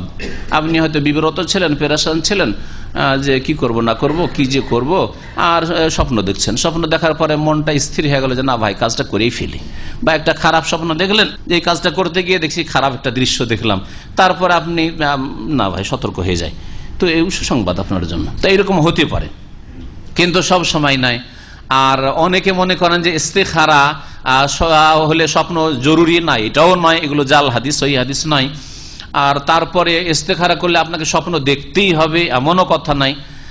এই বিষয়গুলিও জানা জরুরি, আর এই ক্ষেত্রে সতর্ক থাকা জরুরি। তবে মুমিন স্বপ্ন দেখতে পারে, অস্বীকার করার কিছু নাই। তারপর আল্লাহ পাক বলছেন ওয়ালা ইয়াহজুনকা কাউলুহুম, নবী করিম সাল্লাল্লাহু আলাইহি ওয়াসাল্লামকে সান্ত্বনা দিয়ে বলছেন, হে নবী তাদের কথা তোমাকে যেন দুঃখিত না করে, চিন্তিত না করে। তাদের কথা মানে কাফেরদের কথা, কাফেররা যেমন গালমন্দ করছে, সমালোচনা করছে, মানসিক শারীরিক বিভিন্ন রকমের নির্যাতন তাদের মাধ্যমে হচ্ছে, ওতে যেন তোমার কোনো কষ্ট না হয়। ইন্নাল ইজ্জাতা লিল্লাহি জামিয়া, শুনে রাখো নিশ্চয় সমস্ত ইজ্জতের মালিক, শক্তি সামর্থ্যের মালিক একমাত্র আল্লাহ রাব্বুল আলামিন। ইজ্জত মানে ইজ্জত হয় আরবিতে, আর ইজ্জত মানে শক্তি হয়। এই জন্য আজিজ মানে মহাপরাক্রান্ত, আজিজ মানে সর্বজয়ী। তো ইজ্জত থেকে আজিজ শব্দটি, এই জন্য শক্তির অর্থ করলাম, দুটোই অর্থ এখানে সামিল রয়েছে। তারপর আল্লাহ বলছেন হুয়াস সামিউল আলিম, তিনি আল্লাহ সর্বশ্রোতা, সবকিছু শোনেন এবং সর্বজ্ঞ, সবকিছু জানেন। সুতরাং আল্লাহ জানছেন, শুনছেন যে কাফেররা কি বলছে তোমার সম্পর্কে, তাও শুনছেন। কাফেররা কি চক্রান্ত করছে তাও আল্লাহ জানছেন। সুতরাং তুমি চিন্তা করিও না। এতে যেমন নবী সাল্লাল্লাহু আলাইহি ওয়াসাল্লামকে সান্ত্বনা দেওয়া হয়েছে, আপনি যদি দিনের খেদমত করেন আপনাকেও সান্ত্বনা দেওয়া হয়েছে। মানুষের কথাতে আপনি দুঃখ করিয়েন না, আপনাকে দাজ্জাল বলবে, আপনাকে কাজ্জাল বলবে, ইয়ে হচ্ছে সোজা জাহান্নামের দিকে ডাকছে, আর কত কি বলবে, অথচ আপনি নিশ্চিত যে আপনি কোরআন এবং হাদিসে দিয়ে দাওয়াত দিচ্ছেন, আল্লাহ এবং রাসূলের কথার দিকে দাওয়াত। এই ক্ষেত্রে নিশ্চিত হইতে হবে। আপনি শিরিক বিদআতের দিকে ডাকবেন, আর কেউ যদি আপনাকে দাজ্জাল কাজ্জাব বলে, তাহলে তাদের বলার অধিকার আছে, কারণ সতর্ক করা জরুরি, না হলে বহু লোককে জাহান্নামে নিয়ে চলে যাচ্ছেন। কিন্তু সত্যি যদি কোরআন সুন্নাহর দলিল ভিত্তিক কথা বলেন, তারপরেও যদি গাল খেতে হয়, তাহলে এটা আম্বিয়া রাসূলুল্লাহর সুন্নাত, তাদের জাতিরাও গাল দিয়েছে। সুতরাং আপনি এতে কোনো কষ্ট নেবেন না। ওয়ালা ইয়াহজুনকা কাউলুহুম, এতে সকলের জন্য সান্ত্বনা রয়েছে। আলা শুনে রাখো, ইন্না লিল্লাহি মান ফিস সামাওয়াতি ওয়া মান ফিল আরদ, নিঃসন্দেহে আল্লাহর জন্য যে কেউ আকাশে রয়েছে, ওয়া মান ফিল আরদ, যে কেউ জমিনে রয়েছে। ওয়া মা ইয়াত্তাবিউল্লাযিনা ইয়াদউনা মিন দুনিল্লাহি শুরাকা, আল্লাহ পাক রব্বুল আলামিন তাহলে প্রথম অংশ বললেন যে আসমানে জমিনে যে কেউ রয়েছে আর যা কিছুই রয়েছে, মায়ের অর্থে নেওয়া যেতে পারে কখনো কখনো, সবকিছুর মালিক আল্লাহ রব্বুল আলামিন। ফেরেশতা মালায়েকার মালিক আল্লাহ, মানুষের মালিক আল্লাহ, জিনের মালিক আল্লাহ, এছাড়া যত বস্তু রয়েছে সবকিছুর মালিক আল্লাহ রব্বুল আলামিন। ওয়া মা ইয়াত্তাবিউল্লাযিনা ইয়াদউনা মিন দুনিল্লাহি শুরাকা, এই মাটা হচ্ছে ইস্তিফহামিয়া, জিজ্ঞাসামূলক। এই জন্য বলে দিচ্ছি যে এইরকম জায়গাগুলো তাফসীর করতে গিয়ে অনেকেই আরবিতে সিদ্ধান্ত নিতে পারেন না যে এটা জিজ্ঞাসার অর্থ করব, না মা মানে নায়ের অর্থ করব, নাকি মা মৌসুলা আল্লাযী যার অর্থ করব, বিব্রত পেরেশান হয়ে যাবেন। এইরকম জায়গাগুলোতে আপনাকে স্থির করতে হবে যে মুফাসসিরগণ কি ভঙ্গিমাতে তাফসীরটা করেছেন। হয়তো শাব্দিক ব্যাখ্যা করেননি, এইভাবে আমি খুলে যেমন বললাম এটা হয়তো বলেননি তফসিরে, কিন্তু তফসিরটা করেছেন কিভাবে, ওতে গিয়ে মাটা কোন পর্যায়ে গিয়ে পড়ছে। মা কয়েক রকম, আর এক একটার অর্থ এক এক রকম হয়ে যাবে। মা যদি যখন ইস্তিফহাম জিজ্ঞাসামূলক হবে, তখন ওর মানে কি হবে, কোন বস্তু বা কোন জিনিসটা, সহজ ভাষায়, তাই না? তো আল্লাহ কি বলছেন, ওয়ামা ইয়াত্তাবিউল্লাযিনা ইয়াদউনা মিন দুনিল্লাহি শুরাকা, বলছেন ওই সব লোকেরা যারা আল্লাহকে বাদ দিয়ে অন্য শরীকদেরকে আহ্বান করে, তারা কোন জিনিসের অনুসরণ করে। দেখলেন তরজমা, তরজমার সাথে আপনাকে গ্রামার বুঝিয়ে দিলাম যে এখানে মা কি আছে, বুঝা গেছে। আইয়ু শাইইন ইয়াত্তাবিউ, কোন জিনিসের অনুসরণ করে, আল্লাযিনা ইয়াদউনা মিন দুনিল্লাহ, যারা আল্লাহকে বাদ দিয়ে আহ্বান করে, ডাকে, শুরাকা অন্যান্য শরীকদের, হ্যাঁ, আল্লাহর অংশী সাব্যস্ত করে তাদেরকে যে আহ্বান করে, ডাকে বা তাদের পূজা করে, ওরা কিসের অনুসরণ করে? তারা কি আল্লাহর আসমানি সিলেবাসের অনুসরণ করে, নবী রাসূলগণের অনুসরণ করে, হ্যাঁ, আল্লাহ নাজিলকৃত বিধানের অনুসরণ করে? না, কোন দলিল প্রমাণের অনুসারী নয় তারা। কিসের অনুসারী? তারা অনুমানের অনুসারী, তার ধারণা ভিত্তিক জীবনযাপন, কপোল কল্পিত ধর্ম তাদের। আল্লাহ বলছেন ইয়াত্তাবিউনা ইল্লা যান, নিজেই জবাব দিচ্ছেন আল্লাহ রাব্বুল আলামিন। তারা অনুসরণ করা না একমাত্র তাদের কল্পনা বা ধারণা ছাড়া, অনুমান, কল্পনা, ধারণা ছাড়া অন্য কিছুরই তারা অনুসরণ করে না। ওয়া ইনহুম ইল্লা ইয়াখরুসুন, একমাত্র তারা অনুমান করে থাকে, অনুমান ভিত্তিক ধর্ম। হ্যাঁ, ধারণা হইলি হলে চলো এইরকম একটা পূজা শুরু করা যায়। নতুন নতুন পূজা শুরু হচ্ছে হিন্দুদের মধ্যে, দেখা যাচ্ছে নতুন নতুন এই 10-15 বছরের মধ্যে দেখছি ভারতে দেখা যায় যে বোলবম একটা পূজা শুরু হয়েছে, যেটা আজকে থেকে 30-40 বছর আগে ছিল না। যারা ভারতের লোক তারা জানবেন হয়তো, বোলবম করে সব নারী পুরুষ একই গাড়িতে সব এখান থেকে ওখানে হলুদ পোশাক পরে যাচ্ছে, নতুন পূজা শুরু হয়েছে। তো এই রকমের নতুন নতুন মাজার, নতুন নতুন পীর পীরনি, হ্যাঁ, মুরিদ বানাচ্ছে, নতুন ধর্ম শুরু হয়েছে, কে মেহেদি হয়ে এসছে, কে আর কিছু হয়ে এসছে। তো এরা কি করে, ইনহুম ইল্লা ইয়াখরুসুন, এরা ধ্যান ধারণার শুধু অনুসরণ করে, যেটা তার ধারণাতে শয়তান ফেলে দিল যে এইরকম কাজ করে একটা ভালো বিজনেস চলবে। হুয়াল্লাযী জাআলা লাকুমুল লাইলা লিতাসকুনু ফি, আল্লাহ তো সেই সত্তা যিনি তোমাদের জন্য রাত সৃষ্টি করেছেন। জাআলা মানে করেছেন, কি করেছেন, সৃষ্টি করেছেন। লিতাসকুনু ফি, কিসের জন্য রাত? তোমাদের বিশ্রামের জন্য। ওয়ান্নাহারা মুবসিরা, আর তোমাদের দিনকে আল্লাহ সৃষ্টি করেছেন মুবসিরান, দর্শনের জন্য, দেখার জন্য, বিশ্রামের জন্য আর দর্শনের জন্য। রাতে বিশ্রাম করো, কারণ রাতের বিশ্রামটা আসল বিশ্রাম, দিনের ঘুম দিয়ে সেই আরামটা হয় না। আর দিনকে করেছেন কিসের জন্য? মুবসিরা, আবসার বিস্তার মানে দেখা থেকে ফাইলের সেগা, দর্শনের জন্য, দেখার জন্য। যদি সারা 24টা ঘন্টা যদি রাত হয়ে থেকে যেত তাহলে ভালো করে কিছু দেখাও যেত না, কাজকর্ম করাও বড় জটিল। যতই যান্ত্রিক সভ্যতার উন্নতি হোক না কেন, এখনো সব জায়গাতে বিদ্যুৎ পৌঁছানো সম্ভব হয়নি। মরুভূমিতে কাজ করতে পারতেন? হ্যাঁ, আরো বহু রকমের কাজ আছে যে কাজগুলি করা সম্ভবই না অন্ধকার লাইট থাকলেও। ইন্নাফি যালিকা লাআয়াতিন লিকাওমিন ইয়াসমাউন, নিঃসন্দেহে এগুলিতে বহু শিক্ষণীয় বিষয় রয়েছে, নিদর্শন রয়েছে। লিকাওমিন, এমন জাতির জন্য যেই জাতি শোনে, শোনার মতো শুনে, শুনে সাদরে গ্রহণ করে। কালু, এই কাফের মুশরিকেরা বলে, ইত্তাখাযাল্লাহু ওয়ালাদা, আল্লাহ সন্তান নিজের জন্য গ্রহণ করেছেন। মক্কার মুশরিকেরা বলতো যে ফেরেশতা, মালায়েকা আল্লাহর কন্যা, আল্লাহর মেয়ে, বানাতুল্লাহ। আর ইহুদিরা বলতো ওজাইর আল্লাহর পুত্র, খ্রিস্টানরা বলতো ঈসা আলাইহিস সালাম আল্লাহর পুত্র। আল্লাহ এই কাফেরদের, মুশরিকদের খণ্ডন করে বলছেন, কারণ এটি কুফরি, আল্লাহর অংশীদার স্থাপন করা, শিরক, বড় শিরক।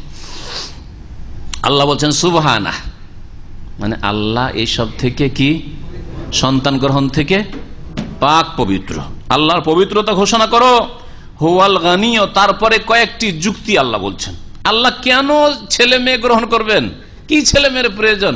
প্রথম কথা, হুয়াল গানিয়, তিনি অমুখাপেক্ষী, তিনি কারো মুখাপেক্ষী নন। ছেলে মেয়ের কার প্রয়োজন হয়? যে মুখাপেক্ষী। এখন মুখাপেক্ষী না হয় তখন হবে কিছুদিন পরে, বার্ধক্যে গিয়ে। প্রয়োজন না হলে চলবে কি করে সংসারে? আমার সব দিন তো আমি এই কাজ করতে পারবো না, তাহলে আমার এই সংসারটা দেখবে কে? আমার এই সব দেখবে, প্রপার্টি দেখবে কে? সেই জন্য আমরা মুখাপেক্ষী। সেজন্য এক যুক্তি যে আল্লাহর সন্তানের প্রয়োজন নেই, কারণ তিনি আল গানি, তার একটি নাম আল গানি। 2 নম্বর যুক্তি, লাহু মাহফিস সামাওয়াতি ওয়া মাহফিল আরদ, আকাশ এবং জমিনে যা কিছু আছে সব কিছু আল্লাহর মালিকানাধীন, আল্লাহ সবকিছুর মালিক। তো আল্লাহ যখন সবকিছুর মালিক, তো সবকিছু হচ্ছে আল্লাহর দাস, গোলাম। তো আল্লাহ দাসকে, গোলামকে আবার ছেলে হিসাবে বা মেয়ে হিসাবে কেন গ্রহণ করবেন? বুঝলেন দলিল? গোলামকে কেউ ছেলে হিসাবে, চাকরকে গ্রহণ করে? কোন মহাজন একটা চাকর ওর বাড়ি খাটে, আর তাও যদি কৃতদাস হয়, তাহলে ওকে ছেলে হিসাবে গ্রহণ করবে না? কখনো না। কেন আল্লাহ ছেলে গ্রহণ করবেন? সব তো আল্লাহর দাস, আল্লাহর বান্দা সব, ইবাদুল্লাহ। 3 নম্বর যুক্তি, ইন ইনদাকুম মিন সুলতানিন বিহাযা, তোমাদের কাছে এই সম্পর্কে কোন দলিল প্রমাণ আছে কি? ইন ইনদাকুম মিন সুলতানিন মানে মা ইনদাকুম, এই এখানে নাইর অর্থে, তোমাদের কাছে এই সম্পর্কে কোনো দলিল প্রমাণ নেই। আল্লাহর যে ছেলে আছে বা মেয়ে আছে, এর দলিল একটা দাও তো। কোন কিতাবে, কোন কোরআনে আছে? কোন আসমানি সিলেবাসে আছে? হ্যাঁ, অবিকৃত আসল রূপে যে তাওরাত ইনজিল ছিল তাতে আছে? তাতেও নেই। তাহলে না ঈসা আল্লাহর পুত্র, না ওজাইর আল্লাহর পুত্র, না মালায়েকা আল্লাহর কন্যা, এগুলি মিথ্যা কথা এবং এগুলি কুফরি কথা, শিরক এগুলি। তারপর আল্লাহ বলছে আতাকুলুনা, কোনো দলিলও নেই, আল্লাহর প্রয়োজনও নেই। আতাকুলুন আলাল্লাহি মা লা তা'লামুন, যে সম্পর্কে জানো না সে সম্পর্কে, আল্লাহ সম্পর্কে তোমরা এইরকম কথা বলবে? তারপর আল্লাহ বলছেন, শোনো যারা মিথ্যা রচনা করে তাদের কি অবস্থা। কুল, হে নবী তাদেরকে জানিয়ে, ইন্নাল্লাযী ইফতারুনা আলাল্লাহিল কাযিব, নিঃসন্দেহে যারা আল্লাহ সম্পর্কে মিথ্যা রচনা করে। মিথ্যা রচনা করা সে আল্লাহর ছেলে মেয়ে সাব্যস্ত করে হোক, অথবা এই ক্ষেত্রে আরো মনে রাখবেন, কেউ যদি আল্লাহ সম্পর্কে মিথ্যা বললে মিথ্যার ধর্ম প্রচার করে। এখানে কাফেরদেরকে এই কথা বলা হচ্ছে, শুনে রাখো, কোরআন ঘোষণা করেছে মুহাম্মদ যদি আল্লাহ সম্পর্কে মিথ্যা রচনা করে বলে যে আমি আল্লাহর নবী হয়ে এসেছি, রসুল এসেছি, আমার কাছে ওহী আসছে, আমার কাছে জিবরাইল আসছে, এসব মিথ্যা কথা যদি বলে, এটা হালাল এটা হারাম নিজে বানিয়ে সানিয়ে যদি বলে, তো শুনে রাখো লা ইউফলিহুন, কেউ সফল কাম হবে না, কেউ কল্যাণ পাবে না। তাহলে না আমি কল্যাণ পাবো আমি মিথ্যা রচনা করলে, আর তোমরা যদি ধর্মের নামে মিথ্যা রচনা করো, এই যে মূর্তি পূজা মিথ্যা রচনা, ইফতিরা আলাল্লাহিল কাযিব, আল্লাহ মূর্তির ধর্ম কখনো নাজিল করেন নাই। কবর মাজার পূজার ধর্ম মিথ্যা ধর্ম, আল্লাহ কখনো মাজার পূজার ধর্ম নাজিল করেন নাই। সুতরাং লা ইউফলিহুন, কখনো সফল কাম হবে না, দুনিয়াতেও ব্যর্থ হবে আর আখিরাতে ক্ষতিগ্রস্ত হবে, জাহান্নামে চিরকাল থাকতে হবে মুশরিকদেরকে। মাতাউন ফিদ দুনিয়া, একটা প্রশ্নের উত্তর এই আয়াত। যখন আল্লাহ বললেন যে যারা মিথ্যা রচনা করে তারা কি হবে? ব্যর্থ হবে, সফল কাম হবে না, ঠিক না? তখন একটা প্রশ্ন জাগছে, কেমন কথা হইলো? আমরা দেখছি বড় বড় কাফের, আর তারপরে শিরক কুফরি করছে, আর তারাই সবচেয়ে বেশি পয়সাওয়ালা। আজ যেসব ভণ্ড পীরদের কাছে প্রপার্টি আর জমি জায়গা আর তাদের কাছে সম্পদ, কিয়ামত পর্যন্ত ওরা নিশ্চিন্ত যে কিয়ামত পর্যন্ত আমাদের বাল বাচ্চার জন্য কোনো চিন্তা নেই, ঠিক না? ঠিক কিনা? তো যারা বাতিল ধর্মগুরু, এদের কাছে ধন সম্পদের অভাব নাই। এই রকমের যারা মানব রচিত বিধান দিয়ে দেশ পরিচালনা করছে, তাদের কাছে নেতৃত্ব ক্ষমতার ধন সম্পদের অভাব নেই। কত যে বিদেশি ব্যাংকে টাকার পয়সা জমা রেখেছে, বুঝছেন না? তো আল্লাহ বলছেন লাইফ লেহুন। তো প্রশ্ন হচ্ছে যে আল্লাহ এদেরকে তো সুখে রেখেছে, এরা সারা জীবন সুখ করে করে আমোদ ফুর্তি করে চলে গেল, হ্যাঁ, দুনিয়ার নেতৃত্ব দিয়ে, তারপর এরাই শিরক কুফরি ধর্ম প্রচার করেই চলে গেল, আর বলছে লাইফ লেহুন, দুনিয়া আখিরাতে এরা সফল কাম হবে না। তো সফল জীবন এদের, খুব সুখের জীবন। আল্লাহ বলছেন দেখো, দুনিয়ার সুখটা কি তোমরা সুখের জীবন মনে করে নিলে? ওইটা আসলে জীবন না, ওইটা আসলে জীবন না। মাতাউন ফিদ দুনিয়া, জবাব দুনিয়ার সামান্য ভোগের সামগ্রী, ভোগ্য বস্তু। মাতাউন ভোগ্য বস্তু, আর মাতাউন তারপরে নাকিরা বলা হয়েছে, মানে তুচ্ছ। মাতাউন ইয়াসির, সামান্য দুনিয়ার ভোগ্য বস্তু। সুম্মা ইলাইনা মারজিউন, তারপরে আমার কাছে তাদেরকে ফিরে আসতে হবে। এই সব যারা ধর্মের নামে ভণ্ডামি করেছে তাদেরকে ফিরে আসতে হবে। শিরক কুফরির বিদআতের ধর্ম প্রচার করেছে, সুম্মা ইলাইনা মারজিউন, ফিরে আসতে হবে। যারা জুলম অত্যাচারের নেতৃত্ব দিয়েছে আর খুব সুখের জীবন কাটিয়ে দুনিয়া চলে গেছে, মাতাউন ফিদ দুনিয়া, খুব ভোগ বিলাস করেছে, আমার কাছে ফিরে আসতে হবে।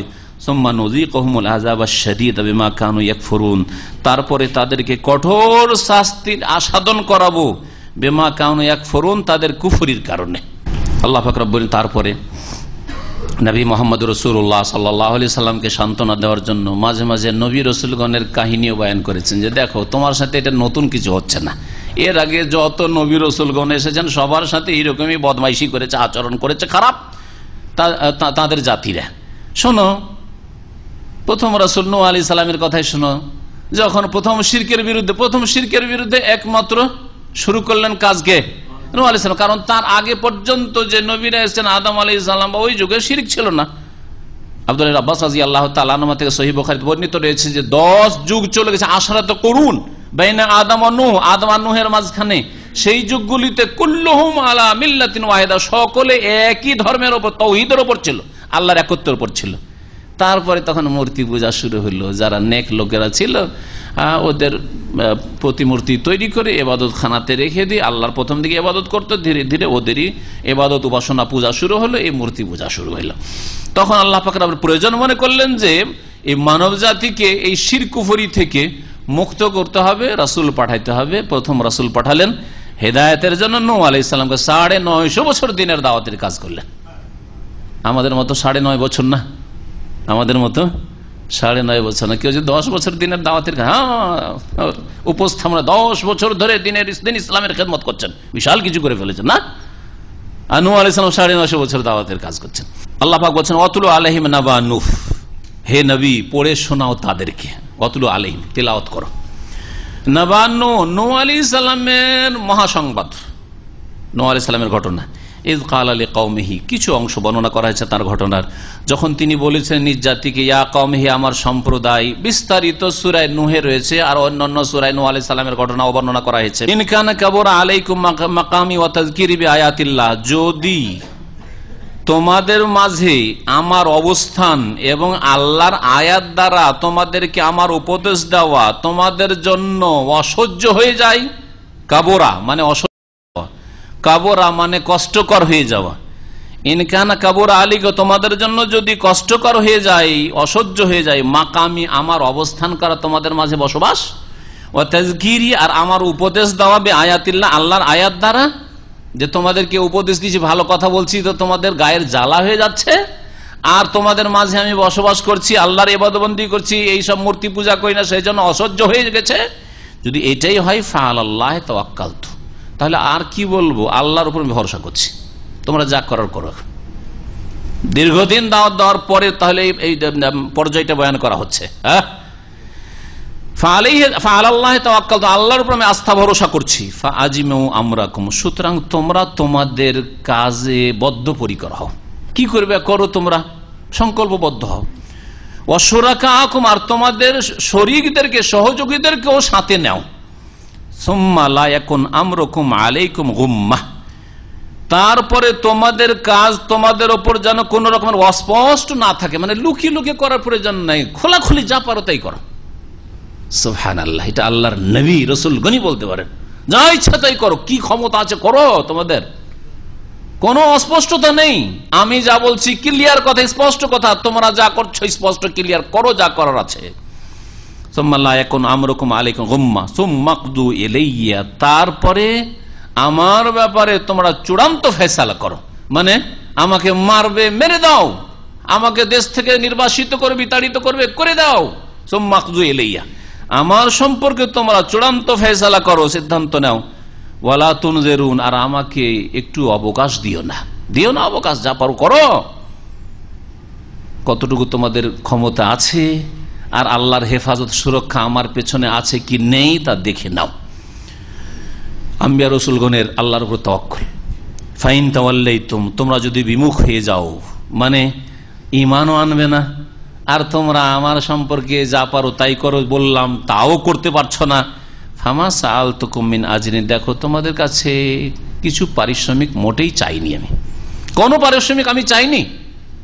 তোমাদেরকে দাওয়াত দিয়েছি 950 বছর, বলিনি যে আমাকে চাঁদা করে পয়সা দাও, আমার বেতন দাও, আমাকে এই দাও, তোমাদের কাছে কিছু চাইনি। ফামা সাআলতুকুম আলাইহি মিন আজর, কিছু চেয়েছি। এটা কেন বললেন? কারণ সংশয় হইতে পারে, যখনই কোন একটা নতুন কথা কেউ নিয়ে আসে তাদের জন্য নতুন লাগে, জাতির জন্য, অথচ সেটা আসল ছিল আদম আলাইহিস সালামের দিন। প্রত্যেক আদম সন্তানের দিন হচ্ছে ইসলাম, তাওহীদ, কিন্তু ওরা যেহেতু মুশরিক হয়ে পড়েছে তাদের জন্য নূহ আলাইহিস সালামের কথা নতুন। এই তাদের মগজে এই কথা ঢুকতে পারে যে আরে নূহ যে নবী দাবি করেছে, রসুল দাবি করেছে, আর আমাদেরকে সব কথা বলছে, আসলে নেতৃত্ব উদ্দেশ্য, কারণ এসব কথা বলে আমাদেরকে ভক্ত বানিয়ে ও নেতা বনবে, আর তারপরে টাকা পয়সা ইনকাম করবে। হ্যাঁ, দুনিয়ার কোনো স্বার্থ আছে, তাই বলছেন দেখো তোমাদের কাছে কিছু চাইও নি পারিশ্রমিক আমি। ইন আজরিয়া ইল্লা আল্লাহ, আমার পারিশ্রমিক একমাত্র আল্লাহ পাকের কাছে রয়েছে। ওয়াউমিরতু আন আকুনা মিনাল মুসলিমিন, আর আমি আদিষ্ট হয়েছি যেন আমি মুসলিম আত্মসমর্পণকারীর অন্তর্ভুক্ত হই। নূহ আলাইহিস সালাম কি বললেন? আমি মুসলিমদের অন্তর্ভুক্ত। মুসলিম মানে আত্মসমর্পণকারী। এই জন্য সমস্ত মানব জাতির দিন ছিল ইসলাম, আর সমস্ত মানব জাতি যারা আল্লাহ প্রদত্ত দিন যুগে যুগে মেনেছে, আদম থেকে শুরু করে কিয়ামত পর্যন্ত মেনেছে আর মানবে, তারা হচ্ছে মুসলিম। ওয়াসাম্মাকুমুল মুসলিমিন, আল্লাহ তাদের নাম কি রেখেছেন? মুসলিম রেখেছেন। মুসলিম নামটি ইব্রাহিম আলাইহিস সালামের যুগ থেকে নয়, শুধু মিন ক্বাবলু ওয়া ফি হাযা, আগেও মুসলিম নাম ছিল আর এখনো মুসলিম নাম আছে, আর কিয়ামত পর্যন্ত। 10-এর বেশি আয়াত, আরো বেশি হবে, আমি জমা করে রেখেছি, যে আয়াতগুলিতে সবগুলিতে বিভিন্ন নবীরা বলেছেন যে আমরা মুসলিমদের। শেষ নবী মুহাম্মদ রাসূলুল্লাহ সাল্লাল্লাহু আলাইহি ওয়াসাল্লাম বলছেন, হ্যাঁ, তাকে আল্লাহ বলছেন কুল ইন্না সলাতি ওয়া নুসুকি ওয়া মাহইয়া ওয়া মামাতি লিল্লাহি রাব্বিল আলামিন লা শারীকা লাহু ওয়া বিযালিকা উমিরতু ওয়া আনা আউয়ালুল মুসলিমিন। এই উম্মতের প্রথম মুসলিম আমি। আউয়াল মুসলিম মানে এই নয় যে প্রথম মুসলিম শুরু হলো, এই উম্মতের প্রথম মুসলিম আমি। কিন্তু মুসলিম নামের সাথে এই আয়াতগুলি পেশ করে কিছু লোকের বাড়াবাড়ি অল্প বিদ্যা নিয়ে যে আর কোন নাম পরিচিতির জন্য ফিতনার যুগে বিদআতের যুগে দেওয়া যাবে না, এটি আবার আর এক ভুল। এই ভুলে হ্যাঁ, এক গর্ত থেকে উঠেছে আর এক গর্তে পড়েছে, আর এই বাড়াবাড়ি শুরু করেছে, এটা বড় ভুল। কিন্তু হ্যাঁ, দলাদলি করা যাবে না, দল পাকাপাকি করা যাবে না। এর জন্য এর নামে আবার ওই আরেকটা নাম দিয়ে আবার দল পাকাপাকি করে বিচ্ছিন্নতা সৃষ্টি করবেন, হ্যাঁ, ওটা যদি হয় তাহলে অবশ্যই বর্জনীয়। কিন্তু এমনি চিহ্নিত করার জন্য, শনাক্ত করার জন্য নাম দেওয়া শরীয়তে এর বৈধতা রয়েছে, এতে কোনো আপত্তি নেই। ইবনে সিরিন বলছেন রাহমাতুল্লাহ, প্রখ্যাত সাহাবী, কানু লা ইয়াসালুনা আনিল ইসনাদ, সহিহ মুসলিমের ভূমিকাতে রয়েছে, মুসলিম শরীফ পাবেন। কানু লা ইয়াসালুনা আনিল ইসনাদ, সাহাবায়ে কেরামরা সনদ জিজ্ঞেস করতেন না। এক সাহাবী আরেক সাহাবীকে একটা হাদিস শোনাচ্ছে, তো তখন জিজ্ঞেস করতেন না, এই তুমি কার কাছ থেকে শুনেছো, তুমি নবীর কাছ থেকে শুনেছো না আরেকজনের কাছ থেকে শুনেছো, এটা জিজ্ঞেস করতো না তারা। কারণ জানতো যে নবীর সাহাবী বলছেন আর তারা সকলে সত্যবাদী, নিজে হয়তো স্বয়ং শুনেছেন রাসূলুল্লাহর কাছে সাল্লাল্লাহু আলাইহি সাল্লাম, আর না হলে কোন সাহাবীর কাছে শুনলে সহি কথা রয়েছে। ফালাম্মা ওয়াকাতিল ফিতনা, তো কিন্তু যখন ফিতনা শুরু হইল, কিসের ফিতনা? দুটি বাতিল ফিরকা শুরু হইল মুসলিম উম্মাতে। প্রথম একটা খারেজি দল, যারা মুসলিমদেরকে খুন করা শুরু করলো। হ্যাঁ, আলীও কাফের, ফতোয়াবাজি, তাকফির, কাফের ফতোয়াবাজি, যাকে তাকে কাফের বলা, আর তারপর রক্তকে হালাল করে নেওয়া, এই খারেজি দল শুরু হইলো। আলীকে খুন করো, মাওয়াইয়াকে খুন করো, আমর ইবনে আসকে খুন করো, এক রাতে 3 জনকে খুন করার যুক্তি। এই খারেজি দল যখন বেরোলো সিফিনের পরে, আর আরেকটি রাফেজি দল, শিয়া দল বেরোলো। এই দুই গুমরাহ দল যখন বেরোলো, এখন কি করে বোঝা যাবে যে কোনটা সহি তরিকার মুসলিম? হ্যাঁ, কোনটা সহি তরিকার মুসলিম? তখন ফালামা ওয়াকাতিল ফিতনাতু কালু, তখন তাবেঈনরা বলতে সাম্মু লানা রিজালাকুম, এখন রিজালের নাম বলেন। কার কাছ থেকে শুনেছেন নাম বলেন। আপনি সাহাবীর কাছ থেকে শুনেছেন না আরেক তাবেঈর কাছ থেকে শুনেছেন? তাবেঈর কাছ থেকে যদি শুনে থাকেন তাহলে সেটা আবার ওই রাফেজি শিয়া নাকি ওই খারেজি, কার কাছ থেকে শুনেছেন? সাম্মু লানা রিজালাকুম, নাম বলো। ফায়ুনজারু ইলা আহলি সুন্নাতে, তারপরে দেখা হয়তো আহলে সুন্নাত যদি কোরআন সুন্নাহর অনুসারী দল, খোলাফায়ে রাশিদিনের তরিকায় রয়েছে, নবীর পরে এই তরিকায় রয়েছে তাকফিরি কুফরি, যাকে তাকে কাফের বলা, ফতোয়াবাজিও করে না, আর অতিরঞ্জন বাড়াবাড়ি করে আলী এলা হয়ে গেছে, আলী পূজনীয় হয়ে গেছে, হাসান হোসেন এরা পূজনীয় হয়ে গেছে, এই কুফরি তো নেই। এরা হচ্ছে আহলে সুন্নাহ। ফায়ুখাযু হাদিসুম, আহলে সুন্নাতের হাদিস নেওয়া হইতো। ওয়ায়ুনজারু ইলা আহলিল বিদআতি, আর আহলে বিদআতি খারিজি আর রাফেজিদের দিকে দেখে ফায়ুতরাকু হাদিসুম বা ফালা ইউখাযু, তাদের হাদিস গ্রহণ করা হইতো না। তাহলে কি বোঝা গেল?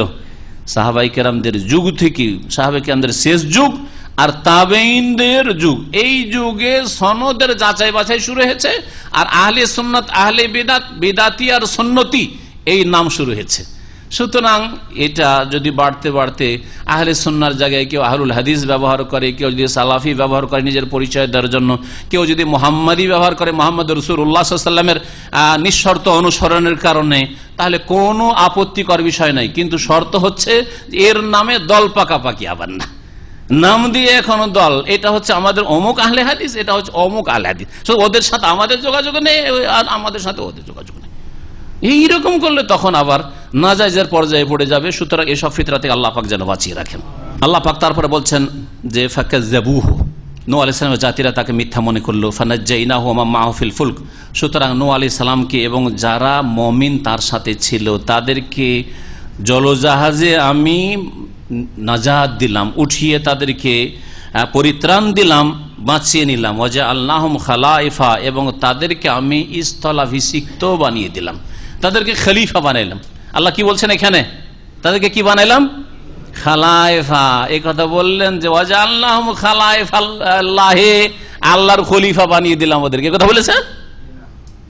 কোন জায়গায় কোরআনে কোথাও খুঁজে পাবেন, রাসূলের একটি হাদিস খুঁজে পাবেন না যে মানুষ আল্লাহর খলিফা।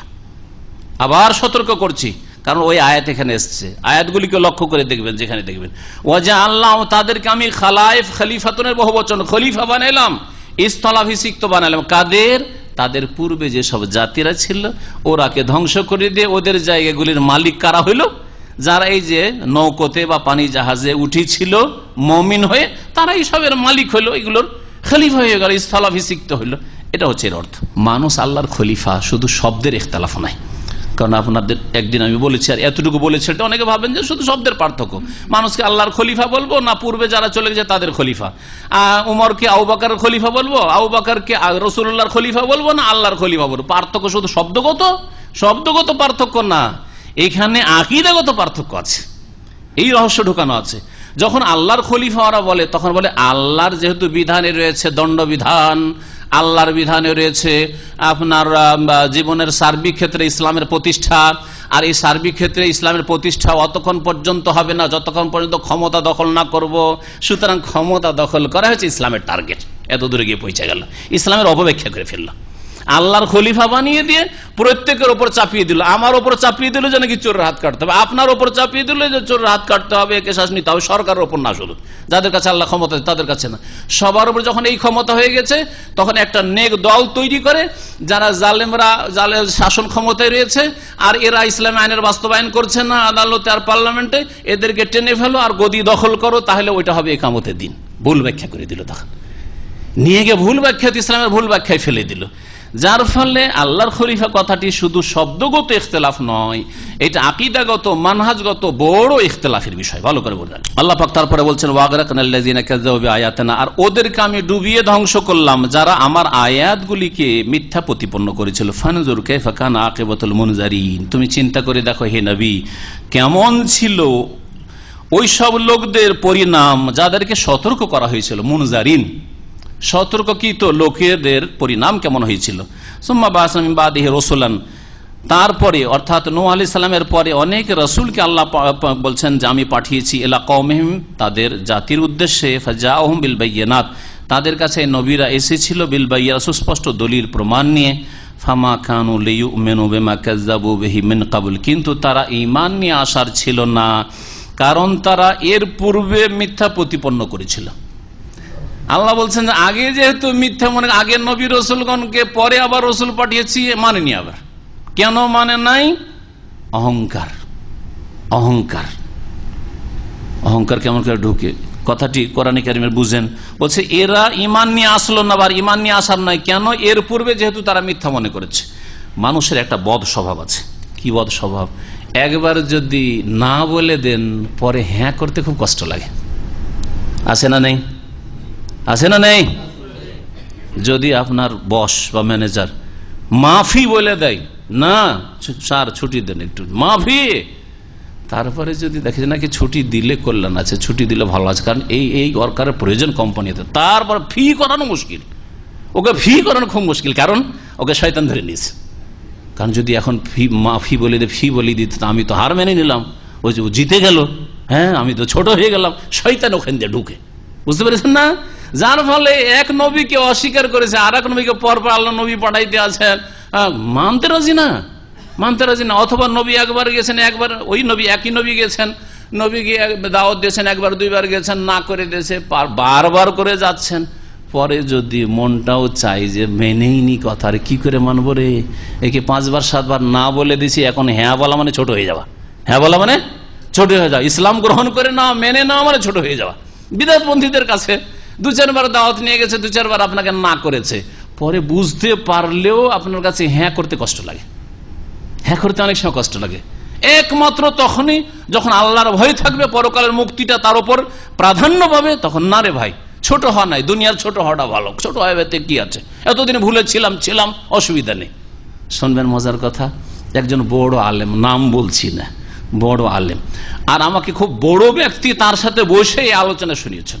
ওকে বলে যে আপনি যে এই তাফসীরে লিখলেন যে আল্লাহ নিরাকার, আপনি কোরআনের হাদিসের দলিলগুলো কি এখন স্পষ্ট হয়নি আপনার সামনে? এতদিন নয় আকীদা জানতেন না, আরব দেশের কিতাবগুলি আসার পরে এই বিষয়টা তো স্পষ্ট যে আল্লাহর হাত আছে, আল্লাহর চোখ আছে, আল্লাহ পাকের চেহারা আছে, এগুলি কি আপনার স্পষ্ট নয়? তখন ভালো মজার কথা শোনেন, বলছে যে কথা তো ঠিকই গো, কিন্তু এতদিন সারা জীবন এটাই শিক্ষা দিয়ে আসলাম, এটাই বলে আসলাম, লিখে আসলাম, এখন কি করে বলি যে আল্লাহর আকার আছে, আর কি করে বলি যে আল্লাহর চেহারা আছে আর আল্লাহর হাত আছে? বুঝতে পারছেন? মানহানির ব্যাপার সবার। আরো মজার কথা শোনেন, আমাদের ওস্তাদ ছিল 5 ওয়াক্ত মোনাজাত করাইতো, বড় আলেম। মোনাজাতের তার ছাত্ররা অনেক বুঝাবার চেষ্টা করেছে, মোনাজাত বুঝাবার চেষ্টা করেছে, না মোনাজাত ছাড়বো না, কারণ আরে এতদিন কইরা এলাম, বয়স 80 বছর হয়ে গেছে মোনাজাত করতে করতে 5 ওয়াক্ত নামাজের পরে, আর যদি এখন যদি এই সম্মিলিত মোনাজাত ছেড়ে দিই তো এই ছাত্রদের কাছে হার মানতে হচ্ছে। ছাত্ররা এসে আমাকে শিক্ষা দিবে সৌদি আরব থেকে পড়ে এসে যে এই সম্মিলিত নামাজের পরে একসাথে মোনাজাত নেই, এই দুয়া জিকির আজকার গুলি আছে, পড়া আছে, মানতে সারা জীবন ধরে মোনাজাত করে গেল। মজার কথা, এক জলসায় একটা মোনাজারে তর্কতে গেছে, আবার আহলে হাদিস কিছুদিন মোনাজারা চলেছে, তর্ক চলেছে এই নিয়ে। একদল আহলে বলছে দোয়া করে নিতে হবে, আর একদল বলছে করতে দিব না, এই 2 দলে মোনাজারা হয়েছে। মোনাজারা থেকে কিছুই বলতে পারেনি, স্টেজ থেকে নেমে এসছে, কোনো জবাব দিতে পারেনি, কারণ ওদের দলিল যখন মজবুত দেখেছে, ও আর দলিল কাছে যায়নি, ওখান থেকে সভাপতি ছিলেন নেমে চলে এসছে। পরে চিঠি লিখছে, তার চিঠি ধরা পড়েছে যারা দোয়া পক্ষে নয় তাদের কাছে। চিঠিতে লিখছে যে এলাকাবাসীর কাছে যারা যারা ইমাম আছে তাদের কাছে মোনাজাত করিয়ে নেবেন, যদি মোনাজাত না করে তাহলে মসজিদকে পিটিয়ে বের করে দিবেন। আহলে হাদিস আলেমের কথা বলছি, আশ্চর্য হয়ে যাবেন, এটা কিসের আহলে হাদিস আবার, এটা তো পাক্কা মুকাল্লিদেরা। আরে ইমাম আবু হানিফা, শাফি, মালিক, আহমদের মোকাল্লেদ হওয়া, নাজির হোসেন দেহলভির মোকাল্লেদ হচ্ছে তো অনেক ভালো, অনেক ভালো। এই তকলিদ তো ইসলামে নাই যে অন্য অনুসরণ করবেন আপনি। তারপরে কি আত্মহংকার, আখাজাত হল ইজ্জাত বিল ইসমে, পাপ হলেও মান সম্মানের ব্যাপার হয়ে গেছে, পজিশনের ব্যাপার হয়েছে, ইজ্জতের মশলা হয়ে গেছে। না, ইজ্জত, নিজের ইজ্জতটাকে বড় করে দেখবেন না, আপনি দিন ইসলামের হেফাজতটাকে বড় করে দেখবেন। এসব ঘটনা সত্য ঘটনা বলছি, এমন না যে কাল্পনিক কথা আপনাদেরকে বলছি। আল্লাহ হেফাজত করেন। তো নবী রাসূলগণদের সাথে এইরকমই হয়েছে যে একটা জিনিস একবার না করে দেওয়ার পরে আবার কেমন করে মানবো, মানতে রাজি হয়নি। আল্লাহ বলছেন, কি বলছেন আল্লাহ পাক রব্বুল ফামা কানু লিয়ুমিনু, তারা ঈমান নিয়ে আসার ছিল না, ঈমান নিয়ে আসবে না। কেন? বেমা কাযযাবু বিহি মিন ক্বাবলু, কারণ সেটাকে এর পূর্বে মিথ্যা মনে করেছে, এর আগে মিথ্যা মনে করেছে, এখন কি করে ঈমান নিয়ে আসবো? এতদিন মিথ্যা মিথ্যা বললাম, এখন বলে দেবো সত্য, মান সম্মানের ব্যাপার হয়ে যাবে। অহংকার তাহলে সত্য গ্রহণে বাধা, অহংকার সত্য গ্রহণে বাধা। মূসা আলাইহিস সালামের ঘটনা যখন আসবে তাতে দেখবেন যে আরো বেশ কিছু বাধা রয়েছে। অজ্ঞতা বড় বাধা, জানে না, জাহেল, সেই জন্য বাধা, মানতে চায় না হক কথা। গোঁড়ামি বাধা, মগজ বন্ধ রেখে যা কিছু ঢোকান আমাকে বুঝাইতে পারবেন না আপনি, ওসব বলে আপনার লাভ নেই, গোঁড়ামি। আল্লাহ পাক বলছেন কাযালিকা নাতবাউ আলা কুলুবিল মুতাদিন, এইভাবে আমি মোহর লাগিয়ে দিই সীমা লঙ্ঘনকারীদের হৃদয়ের উপর। সুম্মা বা'আসনা মিন বাদিহি মূসা ওয়া হারুনা ইলা ফিরআউনা ওয়া মালাইহি, আল্লাহ পাক অতঃপর আমি তাদের পরে, মানে এর মাঝখানে যে নবী রাসূলগণ আসলেন, নূহ আলাইহিস সালাম থেকে শুরু করে মূসা আলাইহিস সালাম পর্যন্ত অনেক নবী রাসূলগণ এসেছেন, যাদের কিছু আল্লাহ বয়ান করেছে, অধিকাংশ বয়ান করেননি। তাদের পর আল্লাহ পাক বলছেন যে আমি মূসা এবং হারুনকে প্রেরণ করলাম নবী রাসূল করে এলা ফিরআউন, ফিরআউনের কাছে, ওয়া মালাইহি, এবং তার যারা প্রধান, তার সভার যারা প্রধান তাদের কাছে। বিআয়াতানি, কিনে আমার আয়াত নিয়ে, আল্লাহ পাকের আয়াত অর্থাৎ মুজিজা নিয়ে। মূসা আলাইহিস সালামকে প্রসিদ্ধ 9টি মুজিজা দেওয়া হয়েছিল। এই 9 মুজিজার কথা সূরাতুল ইসরা, সূরা বনী ইসরাঈলের আয়াত নম্বর 10-এ আল্লাহ পাক উল্লেখ করেছেন, ওয়ালাকাদ আতাইনা মূসা 9 আয়াতিন বাইয়িনাত ফাসআল বনী ইসরাঈল ইলা আখির আয়াত। তো আল্লাহ পাক 9 মুজিজার কথা বলছে, তার মধ্যে একটি ছিল লাঠি, লাঠি নিক্ষেপ করলে সেটা বিশাল সাপে রূপান্তরিত হইতো। আর আরেকটা ছিল কি, ইয়াদে বায়জা, বগলে হাত দিয়ে বের করলে একেবারে চাঁদের মতো ঝকঝক করে চমকিত। জি, এইরকম আল্লাহ পাক রব্বুল তাকে বেশ কিছু মুজিজা দিয়েছিলেন। এই আয়াতে ওই মুজিজা বোঝানো হয়েছে। ফাস্তাকবারু, তাহলে আল্লাহ পাকের এগুলি কুদরতি আয়াত, সৃষ্টিগত আয়াত, আয়াতে কৌনিয়া। আর তাওরাতের যেগুলি বিধান সেগুলি হচ্ছে শরীয়তগত বিধানগত আয়াত। কোরআনে কারীমের যেগুলি বিধান সেগুলি হচ্ছে বিধানগত শরঈ আয়াত। তো আয়াত 2 রকমের। ফাস্তাকবারু, কিন্তু তারা অহংকার প্রদর্শন করেছিল, ওয়া কানু কওমান মুজরিমিন, আর তারা বড়ই অপরাধী পাপাচারী জাতি ছিল। ফালাম্মা জাআহুমুল হাক্কু মিন ইনদিনা, যখন তাদের কাছে আমার পক্ষ থেকে সত্য আগমন করে, কালু, তখন তারা বলেছিল, ইন্না হাযা লাসিহরুম মুবিন, নিঃসন্দেহে এটা হচ্ছে সুস্পষ্ট জাদু। মূসা, এগুলি তোমার জাদু। কালা মূসা, মূসা আলাইহিস সালাম বললেন, আতাকুলুনা লিল হাক্কি লাম্মা জাআকুম আসিহরুন হাযা ওয়া লা ইফলিহুস সাহিরুন, তোমরা কি সত্য তোমাদের কাছে আগত হওয়ার পরে সত্য সম্পর্কে বলবে যে এটা জাদু? আসিহরুন হাযা, এটা কি আসলে জাদু? তোমরা জাদু বলবে? ওয়া লা ইফলিহুস সাহির, অথচ জাদুকররা কখনো সফল কাম হয় না।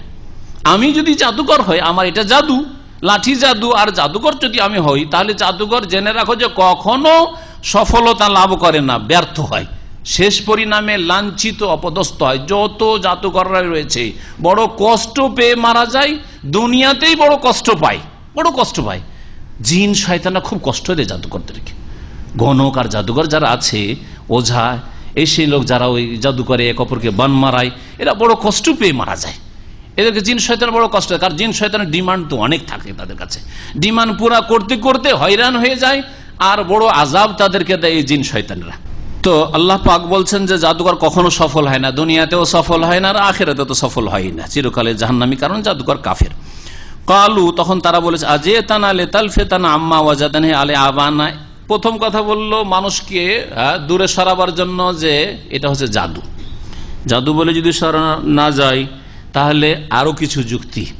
হে মূসা, আজিতানা, তুমি কি আমাদের কাছে এই জন্য এসেছো লিতালফিতানা আম্মা ওয়াজাদানা আলাইহি আবাআনা, আমাদের পূর্বপুরুষদেরকে যে আদর্শের ওপর পেয়েছি, যে মত আর পথের উপর পেয়েছি, ধর্মের উপর পেয়েছি, তাতে থেকে আমাদেরকে সরিয়ে দেবে, তালফেতা সরিয়ে দেবে, ফিরিয়ে দেবে এই জন্য। আর তোমার উদ্দেশ্য কি? বুঝছি উদ্দেশ্য রাজনৈতিক, হ্যাঁ একটু চাল খেললো। রাজনৈতিক ষড়যন্ত্র বড়ই ষড়যন্ত্র। যারা রাজনীতি করে ওদের যে দিমাগ যে কাজ করে, ষড়যন্ত্র আর চক্রান্ত, আশ্চর্য হয়ে যাবেন যে আপনার কল্পনা ওখানে পৌঁছবে না যে কি রকম ষড়যন্ত্র এরা করতে পারে। এটা হচ্ছে রাজনীতি, হ্যাঁ পলিটিক্স। কি ওয়াতাকুনা লাকুমাল কিবরিয়াউ ফিল আরজে, আর তোমার আধিপত্য কায়েম হয়ে যাক এই মিশরের দেশে, এটাই উদ্দেশ্য। আমাদেরকে সরিয়ে দিবে, ক্ষমতাচ্যুত করবে, আর তুমি ক্ষমতা দখল করবে, এই জন্য তুমি এসেছো। এ কথা বললে তখন যতগুলি মন্ত্রী আছে আর প্রধানগুলি নেতা মাথা সব আছে, ছাড়বে? হ্যাঁ, শেষ করে দিবে। এটা হচ্ছে উদ্দেশ্য ফেরাউনের আর ফেরাউনের অনুসারীদের। ওমা নাহনু লাকুমা বিমুমিনিন, তোমরা যে দুই ভাই যে সব কথা বলছে, এসব কথা আমরা বিশ্বাস করি না, মানবো না। ওয়াকালা ফিরাউন ইতুনি বিকুল্লি সাহিরিন আলিম। এখানে ঘটনাকে সংক্ষেপ করে দেওয়া হয়েছে।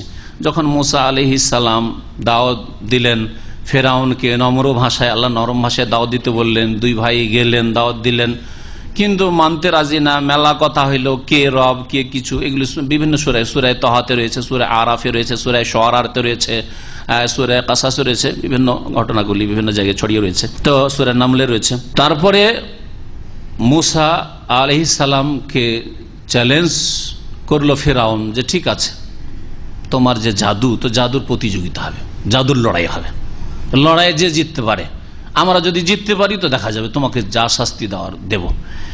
এই লড়াই শুরু হইল। লড়াই কি হইল? লড়াইয়ে গিয়ে জাদুকররা হারলো। জাদুকর সকালে জাদুকর হেসছিল, আর সন্ধ্যাবেলা কালেমা পড়ে সব মুসলিম হয়ে গেল। সকালবেলা যদি মারা যেত কুফুর অবস্থায় জাহান্নামী হয়ে মারা যেত, সন্ধ্যাবেলা জান্নাতি হয়ে গেল। দেখেন আল্লাহ পাকের রহমত। জাদুকরদের উপর আল্লাহ পাকের রহমত হলো, কারণ তারা চেষ্টা করেছে, আল্লাহ পাক তাদের জীবনে বরকত দিয়েছে, ঈমানে তৌফিক দিয়েছে। কিন্তু ফিরআউন তাগুত অবাধ্য হয়েছে, অহংকার প্রদর্শন করেছে, অহংকারকে আল্লাহ পাক রব্বুল হেদায়েত দান করেন নাই। আল্লাহ বলছেন ওয়াকালা ফিরআউন ইতুনি বিকুল্লি সাহিরিন আলিম। ফিরআউন বলল আমার কাছে নিয়ে আসো, তার সংসদের লোকদেরকে, প্রধানদেরকে বলল যে আমার কাছে নিয়ে আসো প্রত্যেক পণ্ডিত জাদুকরকে, বড় বড় জাদুকরগুলোকে নিয়ে আসো। ফালাম্মা যা সাহারাতু, যখন জাদুকররা আসলো, কাল আল্লাহ মুসা, জাদুকররা আসার পরে আরো মেলা কথা রয়েছে, এখানে সংক্ষেপ করে দেওয়া হয়েছে। প্রথম কথা, জাদুকররা এসে বলল ফেরাউনকে যে আচ্ছা বাদশাহ নামদার বলেন, আমরা যদি জিতে যাই তো আমরা কি পাবো আপনার কাছে? আরে ওয়াইন্নাকুম ইযাল লামিনাল মুকাররাবিন, তোমরা আমার খাস বিশেষ লোক হয়ে যাবে, আমার আপনজন তোমরা হয়ে যাবে, আর তোমাদের এত পেরেশানি করতে হবে না, খুব সুখে খাবে তোমরা। তারপরে মুসা আলাইহিস সালাম মেয়ের সাথে কথা হইল, হ্যাঁ, যে কে আগে নিক্ষেপ করবে, আপনার জাদু আপনি ছাড়বেন? জাদুকর বল না আমরা ছাড়বো। কোনটা কে আগে ছাড়বে, জাদু দেখাবে? তখন মুসা আলাইহিস সালাম বলেন বাল আনতুম তুম আলকু, হ্যাঁ বাল আলকু আনতুম, তোমরাই নিক্ষেপ করো। এখানে সংক্ষেপ করে দিয়ে ওই কথাগুলি নেই, যে আপোষে যে কথোপকথন হলো সেগুলি নেই। কাল আল্লাহ মুসা, মুসা আলাইহিস সালাম তাদেরকে বললেন আলকু মা আনতুম মুলকুন, তোমরা কি নিক্ষেপ করার নিক্ষেপ করো। তারা বড় বড় রশি নিয়ে এসেছিল আর লাঠি নিয়ে, ফাইজা হেবালুহুম ওয়া ইসিয়ুহুম ইউখায়্যালু ইলাইহি মিন সিহরিহিম আন্নাহা তাসআ, তাদের বড় বড় রশিগুলি আর লাঠিগুলি দেখে মনে হয় ইউখায়্যালু, তাহলে আসলে সাপ হয়ে যায়নি। ইউখায়্যালু ইলাইহিম মিন সিহরিহিম, জাদুর কারণে তাদেরকে দেখে মনে হচ্ছিল, তাদের দেখে কি মনে হচ্ছিল? মনে হচ্ছিল, তার মানে এটা হচ্ছে নজর বন্ধ করে দেওয়া, আসলে ওগুলো রশি আছে আর লাঠি হয়ে আছে, কিন্তু দেখে মনে হচ্ছে কি আন্নাহা তাসা, বড় বড় সাপ হয়ে দৌড় দিয়ে আসছে খাওয়ার জন্য। মুসা আলাইহিস সালাম বললেন আলকু মা আনতুম মুলকুন, তোমরাই ফেলো। ফালাম্মা আলকাও, তারা যখন নিক্ষেপ করলো, কালা মুসা, মুসা আলাইহিস সালাম তখন বললেন যে আরে তোমাদের তো জাদু আর আমার তো আর জাদু না, সুতরাং এখানে লড়াইয়ের তো কোনো প্রশ্নই উঠে না। আমার তো আল্লাহর পক্ষ থেকে কুদরতি মুজিজা, অলৌকিকত্ব। মুজিজা মানে, মুজিজ মানে হারিয়ে দেনওয়ালা, এ তো হারিয়ে দেবে তোমাদেরকে। আজাজ ইউজিজ এজাজ মানে যে হারিয়ে দিতে পারে মুজিজ, হ্যাঁ, তো মুজিজা এই জন্যই বলা হয় যে মুজিজার সামনে সারা পৃথিবীর সমস্ত শক্তি হার মানতে বাধ্য, হার মানতে। কোরআন মুজিজা, কোরআনের সামনে আরব, হ্যাঁ, সাহিত্যিকরা কবিরা হার মেনেছে, সারেন্ডার করেছে, মুজিজা। তো আল্লাহ পাক রব্বুল আলামিন বলছেন যে মুসা আলাইহিস সালাম তখন কি বললেন, কালা মুসা, মুসা বলেন মা যে তুম বেহিসের, তোমরা যা কিছু নিয়ে এসেছো এখানে তা হচ্ছে জাদু। ইন্নাল্লাহ সায়ুবতিলুহু, নিঃসন্দেহে আল্লাহ একে নিশ্চিহ্ন করবেন, ব্যর্থ করবেন। ইন্নাল্লাহ লা ইউসলিহু আমালাল মুফসিদিন, কারণ আল্লাহ রাব্বুল আলামিন বিশৃঙ্খলা সৃষ্টিকারী, অশান্তি সৃষ্টিকারী, বিপর্যয় সৃষ্টিকারীদের কাজকে কখন আল্লাহ পাক সুষ্ঠুভাবে পরিচালিত করেন না, কখনো সুষ্ঠুভাবে পরিচালিত হতে দেন না। আর তোমরা হচ্ছে মুফসিদিন, ফাসাদ সৃষ্টিকারী। তোমরা ফাসাদ সৃষ্টি করে মানুষের আকীদা আমলকে ধ্বংস করেছো, মানুষের আল্লাহর নাজিলকৃত দ্বীনকে ধ্বংস করেছো, শিরক কুফরিতে তোমরা লিপ্ত করেছো মানুষকে। সুতরাং আল্লাহ কখনো তোমাদের কাজকে আর তোমরা হককে তোমরা পরাজিত করার উদ্দেশ্যে এসেছো, কখন আল্লাহ তোমাদেরকে সাকসেস করবেন না।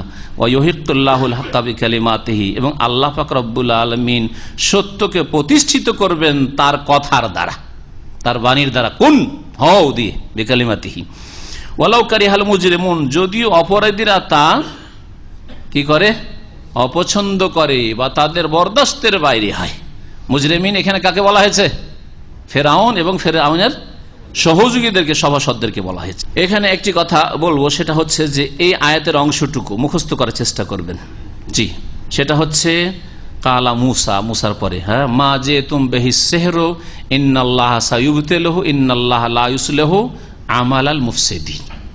এইটুকু পড়ে যদি কারো সম্পর্কে সন্দেহ হয় যে একে জাদু করা হয়েছে, বান মারা হয়েছে, এলাজ করেন, দম করেন, তার উপরে দম করেন বা তেলে পানিতে বা ইত্যাদিতে দম করে তাকে ব্যবহার করতে দেন, তার খাদ্যতে দম করে দেন। এইরকমই আরো উল্লেখ করেছেন একজন তাবী, কেউ যদি রাত্রে এই আয়াতের অংশটুকু পড়ে শুয়ে যায় তাহলে সেহের তার উপর জাদু আসার করতে পারবে না, জাদুর প্রতিক্রিয়া হবে না। সকাল সন্ধ্যার জিকির আজকার করলেই হেফাজত থাকবেন জাদু থেকে, এটাও মনে রাখেন। সকাল সন্ধ্যার জিকির আজকার করবেন, 5 ওয়াক্ত নামাজের পরে জিকির আজকারগুলি করবেন, তাহলে জাদু আপনার কাজ করবেন, জাদু খাটবে না। জাদু করলে জাদু আসতে পারবে, লাগবে না। কারণ শয়তান সুযোগে থাকে, সবসময় শয়তান, জিন শয়তান হামলা করতে পারে না। জিন শয়তান কখন হামলা করে, কয়েকটি অবস্থায় হামলা করে, আমার জাদুর চিকিৎসার যে বইটি আছে তাতে উল্লেখ করা আছে। হ্যাঁ জি, তো এই অবস্থাগুলি থেকে বাঁচতে হবে। বড় গুনহাতে ডুবে আছেন, নাপাকিতে ডুবে আছেন, আর এইরকমই খুব রাগান্বিত হয়ে গেছেন, আর ছবি আবার পাপের মাঝখানে আপনি অবস্থান করছেন ইত্যাদি, এরকম বাড়িতে ছবি না থাকে, কুকুর না থাকে, এসবগুলি থেকে বেঁচে থাকবেন। আর সকাল সন্ধ্যার প্রতিরক্ষামূলক জিকির আজকার যদি করেন, এই আয়াত পড়ে চিকিৎসা করা এটা হচ্ছে শরীয়ত সম্মত। আর এইরকমই জাদু সংক্রান্ত যতগুলি আয়াত রয়েছে ওইগুলো দিয়ে আপনি যাকে জাদু হয়েছে, জাদুগ্রস্ত ব্যক্তি, তার চিকিৎসা করতে পারেন। ওয়ায়ুহিক্কুল্লাহুল হাক্কা বিকালিমাতিহি ওয়ালাউ কারিহাল মুজরিমুন। আল্লাহ পাক তারপরে বলছেন ফামা আমানা লি মুসা ইল্লা মিন কওমিহি আলা খাউফিম মিন ফিরআউনা ওয়া মালাইহিম আন ইয়াফতিনাহুম। মুসা আলাইহিস সালাম দ্বীন ইসলামের দাওয়াত দিলেন, কিন্তু অল্প কিছু লোক ছাড়া কেউ সাহস করে ঈমান নিয়ে আসতে পারেনি। কেন? ফেরাউনের ভয়ে। আর ফেরাউনের যে দমন শক্ত নীতি, এত বড় জালেম, এই জালেমানা যে দমন নীতি ছিল, তার কারণে ভয়ে কেউ ঈমান নিয়ে আসতে পারেনি। বুড়োরা তো পারেনি, মহিলারা পারেনি, একমাত্র যাদের রক্ত গরম কিছু যুবক, অল্প কিছু যুবক, তারাই ঈমান নিয়ে আসতে সাহস করেছে। তাহলে যুবকদের দ্বারা ইসলামের কাজ বেশি হয়, মনে রাখবেন। কারণ বুড়ো হাড্ডি আজকাল দেশেও যান, যেখানে শিরক বিদআত চলছে, বুড়োগুলি এক তো মনে করে সারা জীবন করে এলাম, আবার এই ছাড়বো রে, আজকে ছাড়বো রে, কি বলবে লোকেরে, এসব কি বলছিস তুই এতদিন কেন তো জানলাম না। বড় বড় হুজুরা ছিল, তোকে তো বলেন। হ্যাঁ, ওইদিকে বাধা, আবার এইদিকে তো শরীর তো স্পিরিট নাই, হ্যাঁ, রক্তে তো কোনো দম নেই, তাই না? যার ফলে বলছে কি ঝামেলা করতে যাচ্ছিস, ঝামেলা বাদ দেবে সব। হ্যাঁ, ঝামেলা করতে বুঝলেও মানতে চাইবে না। কিন্তু যুবকরা, আরে হককে বুঝেছি, হককে প্রতিষ্ঠা করব, হক কথা বলবো না তো হক কথা কি শিখাবে, সব লোক জাহান্নামের রাস্তায় চলে যাচ্ছে শিরক বিদআত করে ধর্মের নামে। ওই রকম অবস্থা ছিল ওই সময়। আল্লাহ পাক বলছেন ফামা আমানা লি মুসা, মুসার প্রতি ঈমান নিয়ে আসতে পারে নাই, ইল্লা যুররিয়াতুম মিন কওমিহি, একমাত্র তার জাতির কয়েকজন যুবক। যুররিয়াতুম মিন, যুররিয়া বলা হয়েছে, বলা হয়নি যে নিসা, শুয়ুখ, বুড়োরা, যুররিয়া, কয়েকজন যুবক, বাস।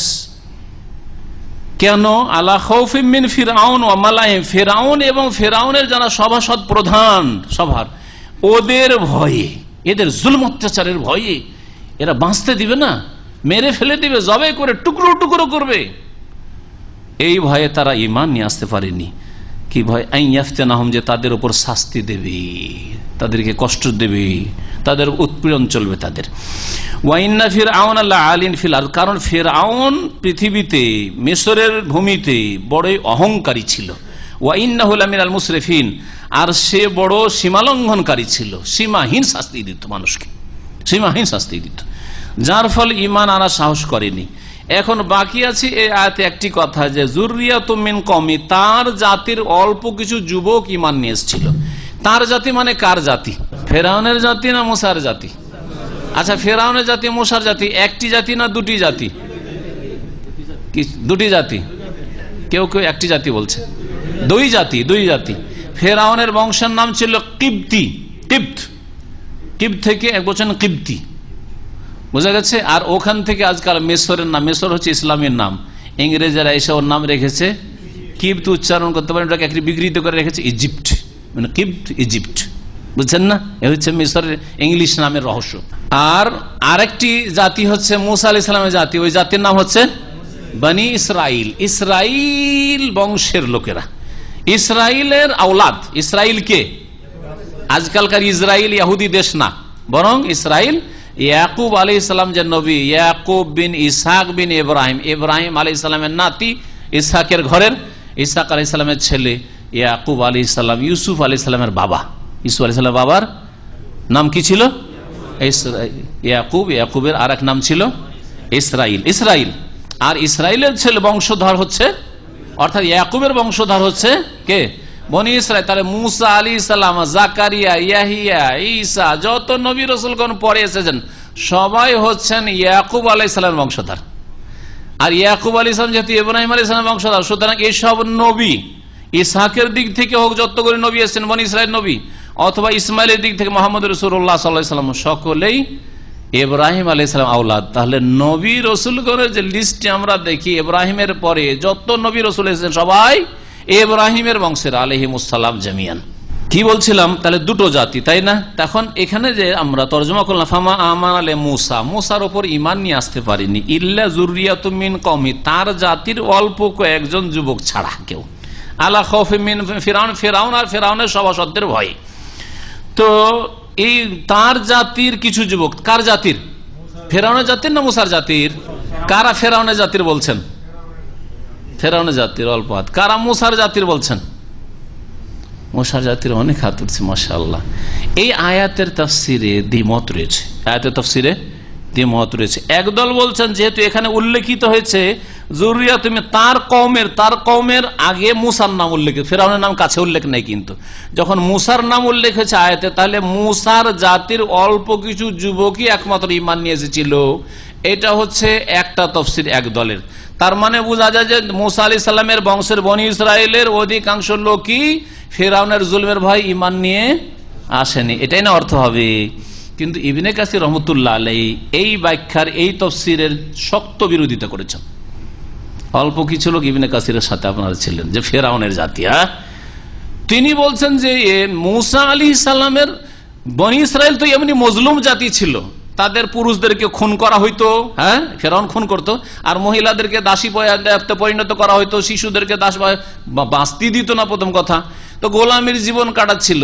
তো ওরা তো অপেক্ষায় ছিল যে আল্লাহ কোন নবী যদি পাঠাতেন তার মাধ্যমে আমরা মুক্ত হইতাম। তো এই ইন্তজারে যখন ছিল, তাহলে মুসা আলাইহিস সালাম আসতেই তো তারা ঈমান নিয়ে এসেছে সকলে, বুঝতে পারছেন?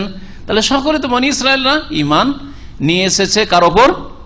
মুসা আলাইহিস সালামের ওপর। এই জন্য ইবনে কাসির রহমতুল্লাহ আলাইহি তাফসীর ইবনে কাসিরের যে মুফাসসির, তিনি বলছেন যে না, এখানে যুররিয়াতুম মিন কওমি, যদিও এখানে ফিরআউন একটু আগে উল্লেখিত হয়েছে, কিন্তু মিন কওমি ফিরআউন, ফিরআউনের বংশের কেউ ঈমানের, আমি কিন্তু বিশ্বাস করি না, আমি দেশের রাজা, আমি বিশ্বাস করি না, মিথ্যুক মনে করছি এই মুসাকে, হারুনকে, তোরাও বিশ্বাস করবি না, কেউ যদি ইসলাম গ্রহণ করিস তো তোদের কাউকে রাখবো না, শক্তবাণী। যার ফলে ভয়ে কেউ ঈমান নিয়ে আসতে পারেনি।